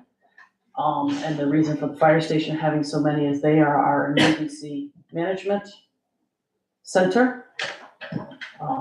That's why they have so many phones. If the internet goes down, the phone goes down? Yep. How often does that happen? It's happened I should say it happened once here and the whole power grid was off. If the power goes out, your Power goes internet is out. Yeah. Yeah, that happens a lot, 2 miles that direction. Everybody's in trouble then. The good thing with the fire department where they are, if the power goes out, because of Pike Industry, they're one of the first people back online. Well, they also have a generator. And we have a generator. Deb, if I understand this correctly, then an out-of-pocket expense of $1,886.80. Yep. Gets all the equipment? Yep. And that makes sense because it lowers the, Monthly cost. by how much? It goes from $297 to $207, so $90. $90 a month over 3 years. So you make your money back pretty quickly, is by my calculation. Yeah, you could put it in the investment account. Does this, I like your thinking, Sean. does this figure include like cost of install, like someone will come in and professionally Yeah, install? somebody's coming in, Okay. yep, install everything. And then the monthly figure is the out-of-pocket every month to run this system? Yes. And that's a better price for the 3-year contract than a 1-year? Yeah. I didn't look closely at the 1 year. It's 360. 362. 362. Yeah. 362. Mm-hmm. So $100 cheaper. $160 something dollars cheaper. 362. Well, by my math, that's a $103 difference. If we were to approve the 36-month contract tonight, the purchase one. At $207 a month is what we'd be paying. Okay, so we pay that $207 a month. If we approve that tonight, when would they be installed by? I have to call and ask them. Okay. He didn't give you a ballpark, like, hey, I'm busy right now? I or- didn't ask that. How much are we paying consolidated right now? Look, Too much. So it's between the 3 locations, it's almost $200 a month. Okay, so for approximately, what's this, $60 more, we're gonna have a much better system, plus we pay out of pocket for the equipment itself. I'm actually gonna get a headset too, so that when you call and say, hey, I need something in the vault, I can walk in. Versus, can I put you on hold? And running back and forth. Where does the money come from? Well, the money for the monthly fee has already been a budgeted item because we paid that anyhow. I've talked to Heather and we have money in our budget that we can cover. Sorry. The equipment purchase? Yeah. Okay, but it's a $60 increase over what we're paying monthly now, if I understand correctly. Not 60, Heather. You said we were paying about, what are we paying per month now for our phone bill? It's almost $200. It's almost $200, yeah. So it's like $8 more. I thought this monthly figure here was 264. 207. 745. Bottom number, I handwritten. Oh, Yeah. okay, I don't know how we got there, but okay. Well, the reason the other one is up a little higher is because there's sales tax figured in there and we don't pay sales tax. Beauty. I Yeah, go ahead. was just gonna say, I move to approve the 36-month plan with the purchase of the hardware. I'll second that. Is the wording good on that, Deb? Yes. Okay. Will moves, Kathy seconds. Further discussion?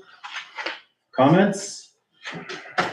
I like the idea of getting modern and having the capability, and if it makes your jobs more efficient and departments more efficient and productive, I say great. Seems like a no-brainer. Any other thoughts? Move to vote. So all in favor of the motion to update the phone system as presented in the 36-month purchase plan and monthly fee, please say aye. Aye. Aye. Any opposed? Wait, I didn't hear yours. I presume it's an aye? It is. Thanks so much. All right, so it appears the ayes have it, and the ayes do have it, 5-0. Thank you. That was Okay. a very long process. Well, thanks for digging into that, Deb, and I hope it's smooth sailing and so much better. All right, thanks, board. Zoning administrator hire. My understanding is we have Gary Allard stepping forward. This would be an interim hire. Yes, because of Matt's last day of employment, we only have a month. The recommendation should really come from your planning board, your planning commission. They do not meet until the 20th of June. So that's why we kind of snuck it in now, do it as an interim. On the 22nd, the planning board will come back to you and say, this is who we would like. Most likely it'll be Gary at that point as well. But this month gives Gary an opportunity to meet with Matt and go everything that needs to happen. So there's a smooth transition. Matt Walsh will be sharing everything in his head with Gary Allard to get up to speed. That is the plan. Passwords, what's still left to be done, what's been done. So we're gonna be voting on this again on the 22nd? Yes. Okay, that's interesting. So 3-week interim appointment. Yes. So you're anticipating the planning commission will approve this, no other Right. candidates for the time being? Right. We would be signing a new So that's, multi-year contract with that's Mr. Allard? something that we need to work out. There has been conversation between my office and the treasurer's office as to whether it'll be an hourly stipend or a contract, which Heather can fill you in on all that. Yeah, so I've had a couple conversations with Gary. He is not interested in an hourly fee as a contractor, the way that Matt is set up right now. He's more interested in a stipend similar to what the select board receives. So we just have to work that. I asked Deb to ask Teresa how that would work because he doesn't want to be a contractor, but he technically wouldn't be an employee, but he's also not an elected official so we just have to get what he is, but he's interested in just receiving a stipend for his work. The anticipation is he would track hours. I did a little bit of math today. Matt averages about 9 hours a week for his work. That may be what Gary does, maybe less. You know, he doesn't really know what the workload is yet. So he would track that. What is Matt's hourly right now? Hourly rate, Yeah, 35. 35. So is Gary looking for something that would be commensurate to that in the form of a stipend, or is he thinking like select board member stipend? So not as low as the select board stipend. But with what's left in the budget right now, after I pay Matt's final invoice, I threw out the number to him of a stipend of somewhere between 5,000 and 7,500. So you'll remember that the actual budget for this year was 12,500 for Matt's work. And Gary is willing to do it on a stipend and those, I asked him, do you like the lower number or the higher number? And he said the select board can decide. As to what the Is stipend is. Gary being altruistic? No, he's being serious. He, he doesn't want an hourly rate. He doesn't need $35 an hour. He would like some compensation for his time, but he's just looking for a stipend. I find it unusual when somebody's offered a range, they're like, let somebody else decide. I don't want the high number. He said the select board can decide. That was his words this afternoon when I spoke to him. Deb, I presume that the action before us would include a fix on the number going forward? I mean, I think we need to decide what he is first. Right, we have to figure that out, What? whether he's a stipend, hourly or. Well, he wants to be a stipend, but we need to decide how to make that work. Because he's not an elected official, he's not an appointed official. He's He not. doesn't want to be a contractor, he has to be an employee. Yeah, he doesn't want to be a contractor, He but can be an employee and get a yearly salary.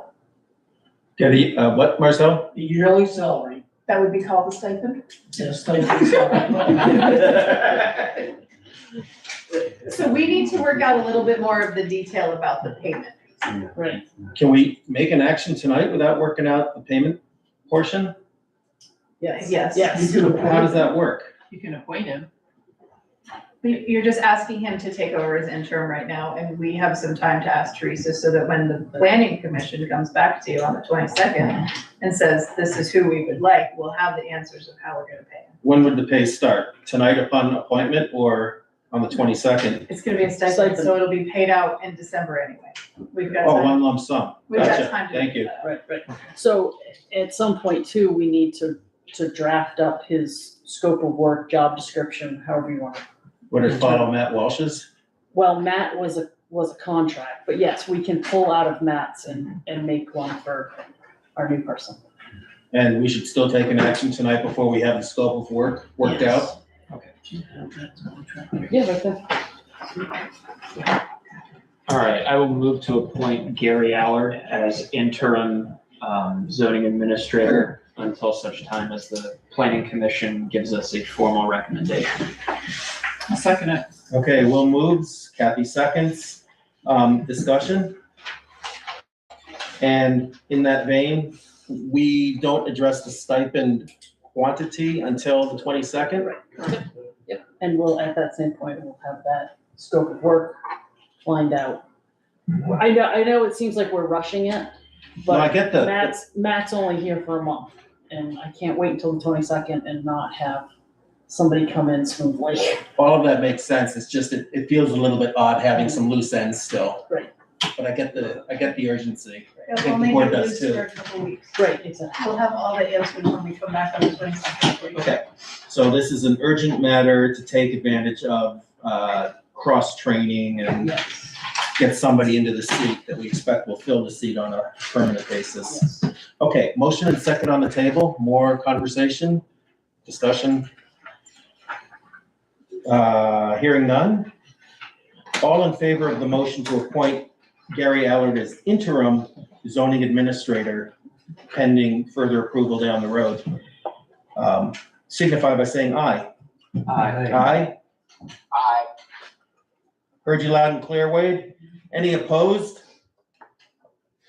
Hearing none, appears the ayes have it, and the ayes do have it. All right. Thank you all. So now we're at the easier part. Thank you, letter approval. Will, you have a letter, yeah? Not a physical copy, but I sent you guys an email this morning. I'm not sure if you guys had a I chance did, to. and I read it, and I thought it was very good, very good. Thank you. Will, can you take over for just a second? Sean, did you get a chance to look at it? Okay. Kathy's gonna move it over. Okay. So the next steps would be, obviously approving it, but also signing it and presenting it. I included spaces for all 5 of our signatures on the bottom. Presentation wise, do you think it's appropriate to send this in the mail by post? I do.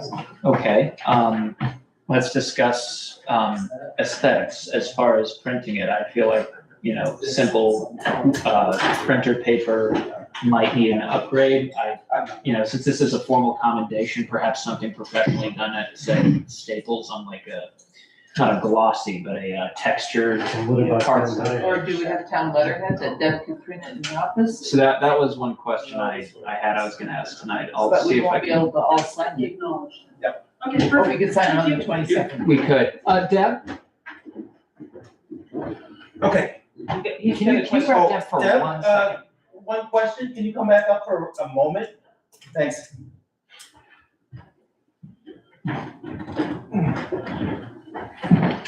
What do we have, as far as town official letterhead goes downstairs? Do we have like We a, have a logo, yep. okay, do we have like a textured, cardstock, No. Fancy. Well, I figured, since it's a letter of commendation, it should have some Oh, no, I hear you. element or level of presentation to it. That might be, I'm guessing that's something one could go to, say, Staples before it becomes a casino. And Might get get a done. discount on it right now, 'cause I don't know, but, okay. I've got some fancy paper at home. It's good resume paper I used for 20 years.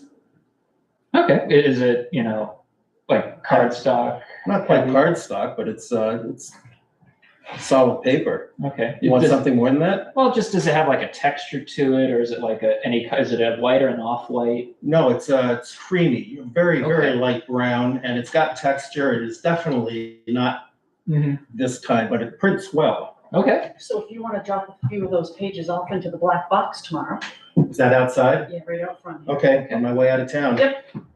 Then in that case, could I forward this to you, Deb, have it printed, and then we can all sign it in person? Do you guys wanna make a stop into the office sometime I and would sign be it? able to. Fine by me. You want to do this sooner than later?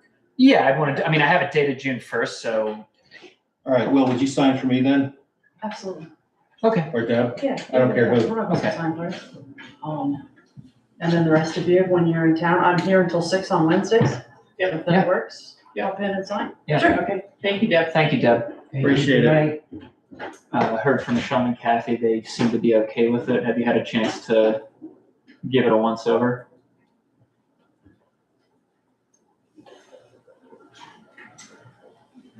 Did you send that separate from the garage visit minutes? I did, yes, that was a separate email. Do you have it up there? I do right here, if you'd like to, I can give it the old. I can pass these in. Absolutely, yep. Oh, Will, that's so sweet. Yeah, great, yep, sign me up. Okay. What's your other email on Oh, that was this morning, what am I out of date? So I guess I'll move to approve that we send this letter to Mr. Kittredge as soon as possible. Will moves, I'll second. Kathy seconds. Further discussion? Live action on the table.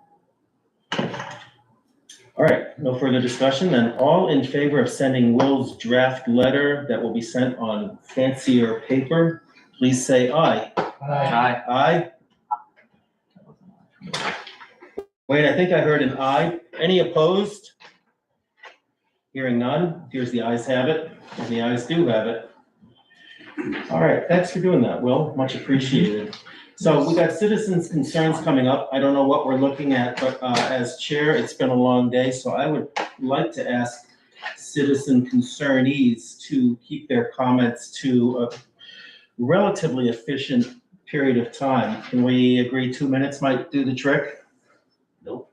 Nope? What do you think you need? I have two things. Okay. You have concerns about grading roads. How much time do you think you need? What I know. That was on the second bullet I got for you. This is Kevin Delander, corner of Green School and Remick. As Sean can attest, Green School Road is ferocious. There's 7 tips and trips. I'm no grader operator, but when we don't cut out potholes, they just come back.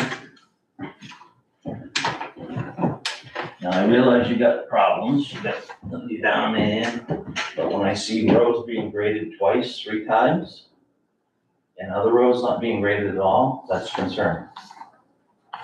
And when I see somebody grade up Remick from Duck, come right way up and take off, not do the whole road, the top of Remick, full potholes, Green School Road, it's like a landmark.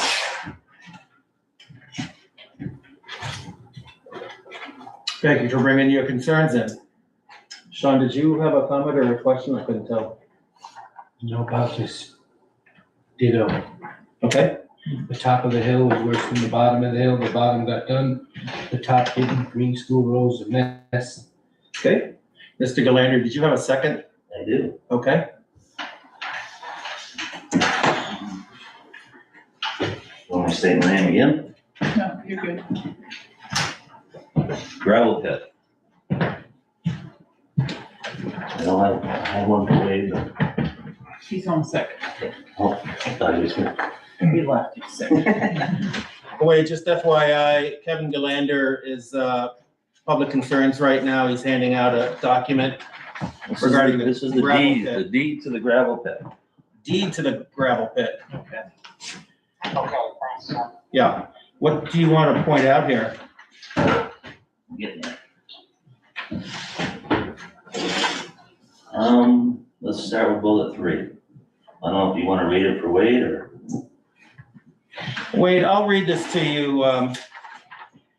Payment for all gravel, sand, or topsoil taken shall be made in a manner and at a time satisfactory to the parties, as they shall arrange to suit the circumstances, but in no case shall payment be more than 3 months from the time of removal of any gravel, sand, or topsoil. Okay, So where are we going, Mr. I Galander? have not been paid for gravel taken November 24th, November of the year 24.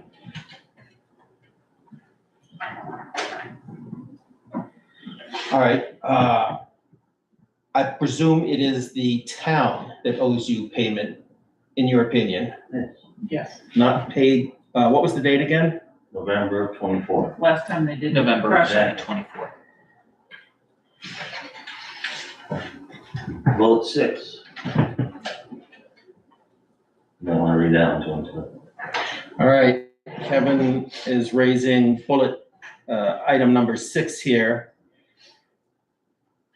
These rights to take gravel, sand, or topsoil shall continue from year to year from October 1st of each year upon the payment by the grantees to the grantors. I presume the town is the grantee and you are the grantor. Of the sum $100, is that what that says? Yes. On October 1st of each year or within 60 days thereafter.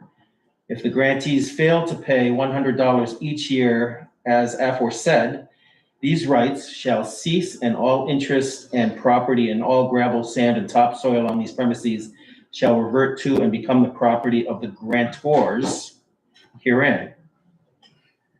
$100 paid for this conveyance in any year to continue these rights shall be applied on the purchase price of gravel, sand, or topsoil taken thereafter. Okay, so, Every year you send a check. This year, I don't ever recollect getting this $100 check. so we're, in your opinion, the town is in arrears of $100 due to you. And due to that void and the bullet 3, as far as I'm concerned, you've lost rights to this gravel. So the gravel you're taking out now, you'll be paying bank run, not 10 cents. Say that again. If you're in violation of those, the gravel you're currently taking, you're gonna pay more than 10 cents a yard. To you as the grantor.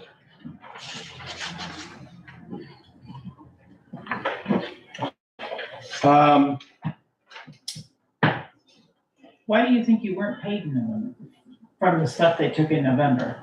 I haven't got it. No, I'm just I asking. don't know if you forgot to pay me or what. How does it work? Did they provide you with, did you provide them an invoice? No, it's always paid in, based on the crusher slip. So, Mr. Galander, I just wonder if I can ask you a question then.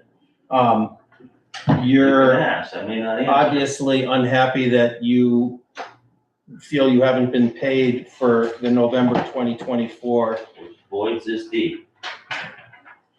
and you're looking to increase the fee for extraction of sand and gravel? No. If you don't pay, according to this deed, you lose all rights.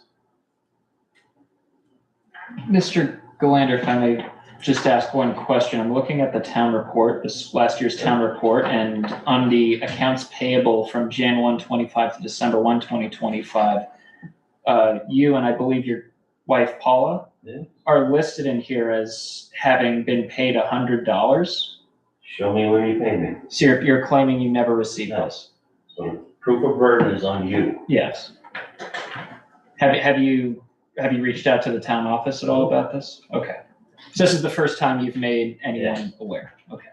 Why haven't you reached out to the town office, and why have you waited a year and a half to raise the claim? Just thought of it. I'm When sorry? you were down there crushing. You just thought of it. Is there any chance we could research this? If we owe you, get caught up and stay with this program? No. I avoided the deed.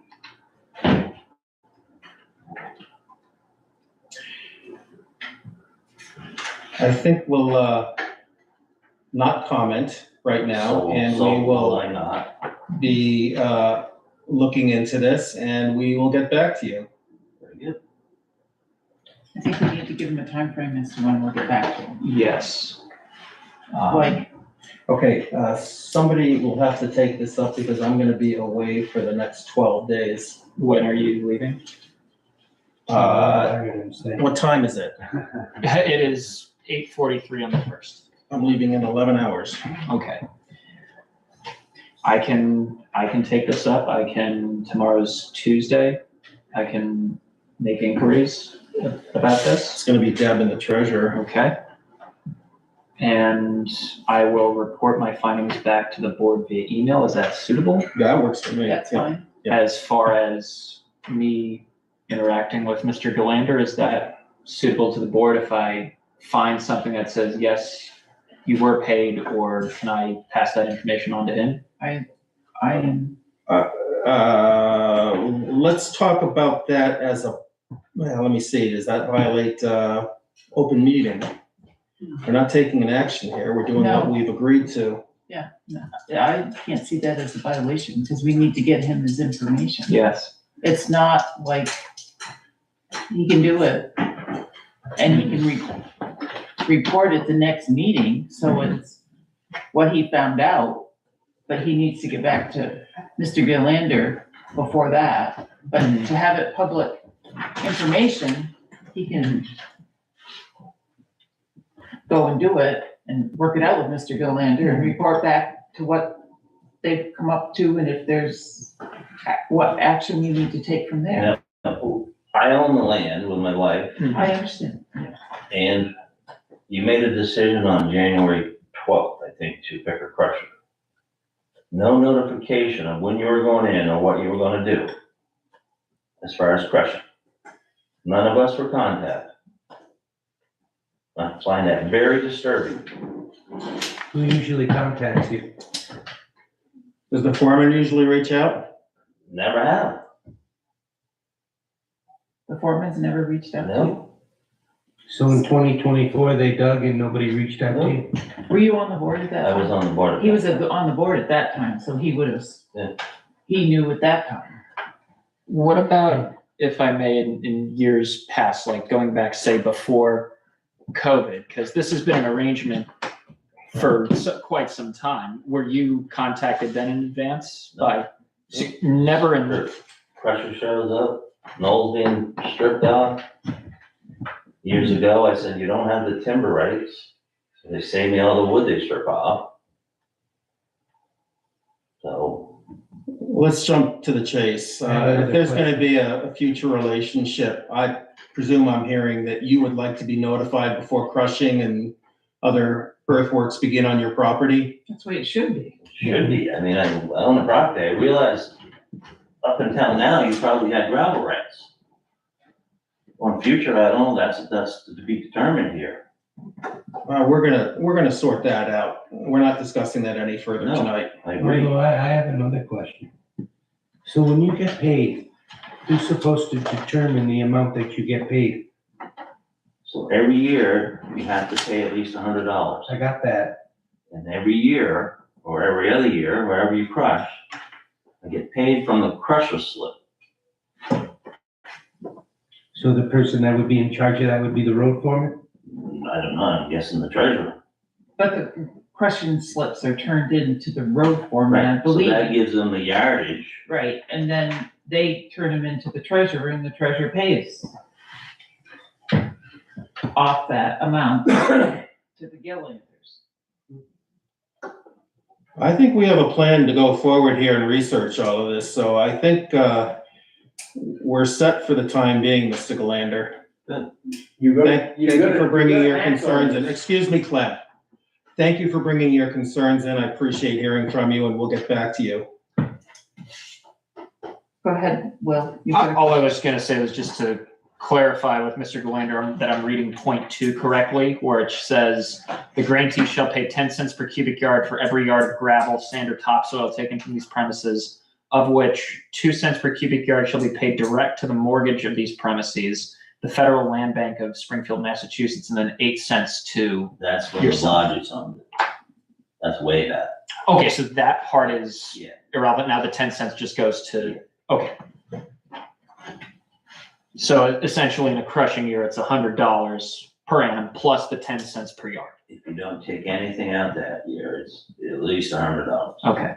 But even in years when we take out, it's the 100 plus the 10 cents. No, that counts as part of the 100. I see. Okay. That's the way it's worked in the years past. Okay. All right, are you all set, Will? Those are all the questions I have. Okay, thank you, Mr. I think Galander. we need to act on this quick. Excuse me, Clem, do you want to be recognized? Yeah. Okay, You need to act on this as quick as you can, because he could tell you no more gravel. Stop it immediately, and then you're gonna have to find somewhere to buy gravel. one problem at a time to solve. The point is taken. Any other public comments? Hi, I'm David Tucker, and I don't have a complaint or criticism, and I'll only take like 2 seconds. Okay. I'm running for the Vermont House of Representatives to represent Caledonia One for Waterford, Rygate, and Barnet, and I just came to the meeting tonight to get up to speed on some of the issues that you're all dealing with and everybody in town's dealing with, and I just wanted to say hello and introduce myself. So, Pleasure to meet you. David. that's it. So, thanks. Thank you. Thank you, David. All right. If I may ask one quick question. Yeah. Mr. Galander, what is your preferred method of contact? Email, phone? You should have my email contact. Okay, but email works for you? Yeah. Okay. Where would that email be stored right now? You should have it. Will should have it? I The believe, whole board should have it. Previous. this is not your, this is obviously not your select board. Kevin Galander at Weidman? Yeah. Okay.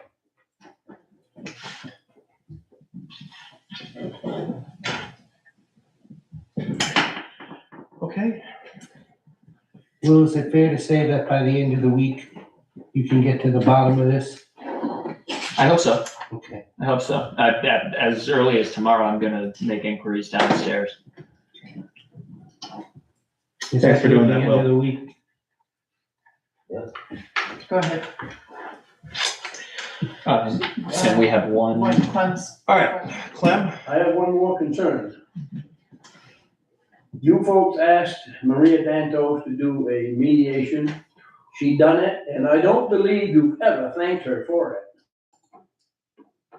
You had a meeting here, and you started to thank her for it, and then you two guys got into an argument, and that's where it went, that's where it stopped. And I think it's more, important to thank her for doing the mediation. She spent a lot of time on that. She did. Well, you're good at writing letters. You should send her a letter of a thank you note and apology for being so late, for not doing it. I have a long to-do list as it is, and I'm also gonna be out of town for a significant portion of this month. I would like to defer. We'll come back to it. Thank you for your concerns, Clem, appreciate it. I'm seeing no other citizen concerns. Agenda items for the next meeting. Deb has a list already. We'll circulate that in a week or so. What does the board want to see on it? I'm gonna call E.H. Danson and find out where they're at. Okay. You wanna, in 3 weeks, you probably have something you can present to the board? I hope so. Okay. Feasibility study. All right. Any other proposed agenda items right now? For the 22nd? Yeah. You moved to have the code of ethics and those things on there. Yeah. For us to approve. That's an action item. Deb's already got that one. Road commissioner job. Yep. Hopefully an audio posting update. Now that Review the owl gravel is. pit situation. Okay, Galander gravel situation. Okay.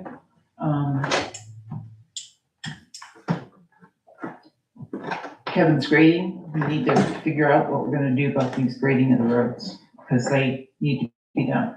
I invite you all to go over Green Street I can Road. tell you to come drive up Old County Road South. We're already been down and filled the holes with a shovel twice. Okay. Anything else? That's just gonna be, that has to be ongoing supervision matter. And I believe if we're gonna write a letter to Maria Dantos, I would do it, but I was not involved in the mediation, and I don't think, yes, I came on the board afterwards and put the report, but I won't be able to get to it if I were to do it, and I'd be happy to do it. I'm on good terms with Maria. I think I could write something that the board would find acceptable. so if you brought it to the next meeting, maybe. Sure, I'd be happy to. I don't think it was any. Okay. 22nd, your next meeting? Yeah. Yes.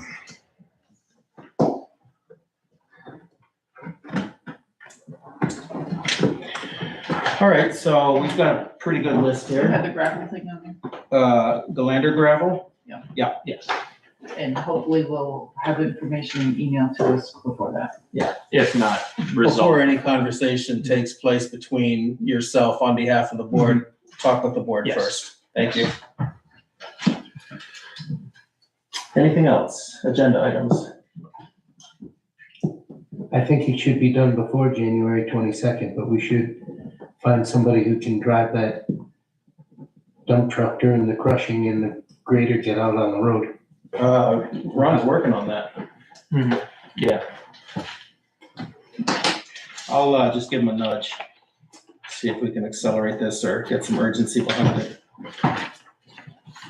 Do we think if we just let Jim do the grading, that we can get all the roads done, or are we gonna need to have a second grader hired? I think we're going to go into executive session and we can discuss the employment-related matters.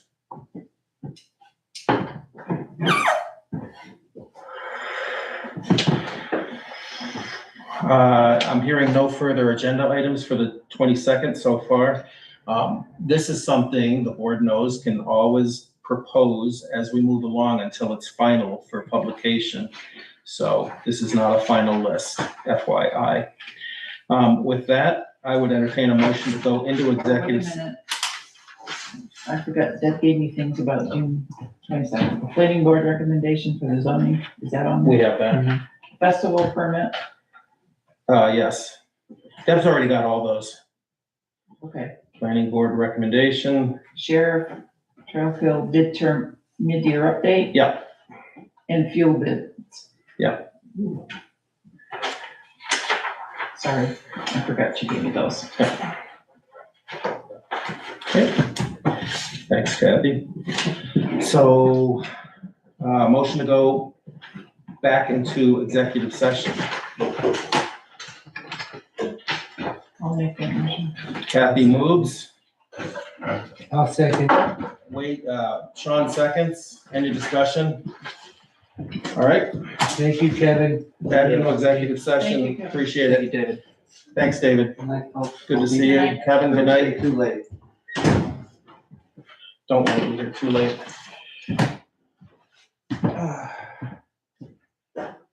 Did we move to enter? Yes. Did we have a vote? No, we didn't vote. Okay. Motion and second on the table. Any discussion? All in favor of going back into executive session, please say aye. Aye. Aye.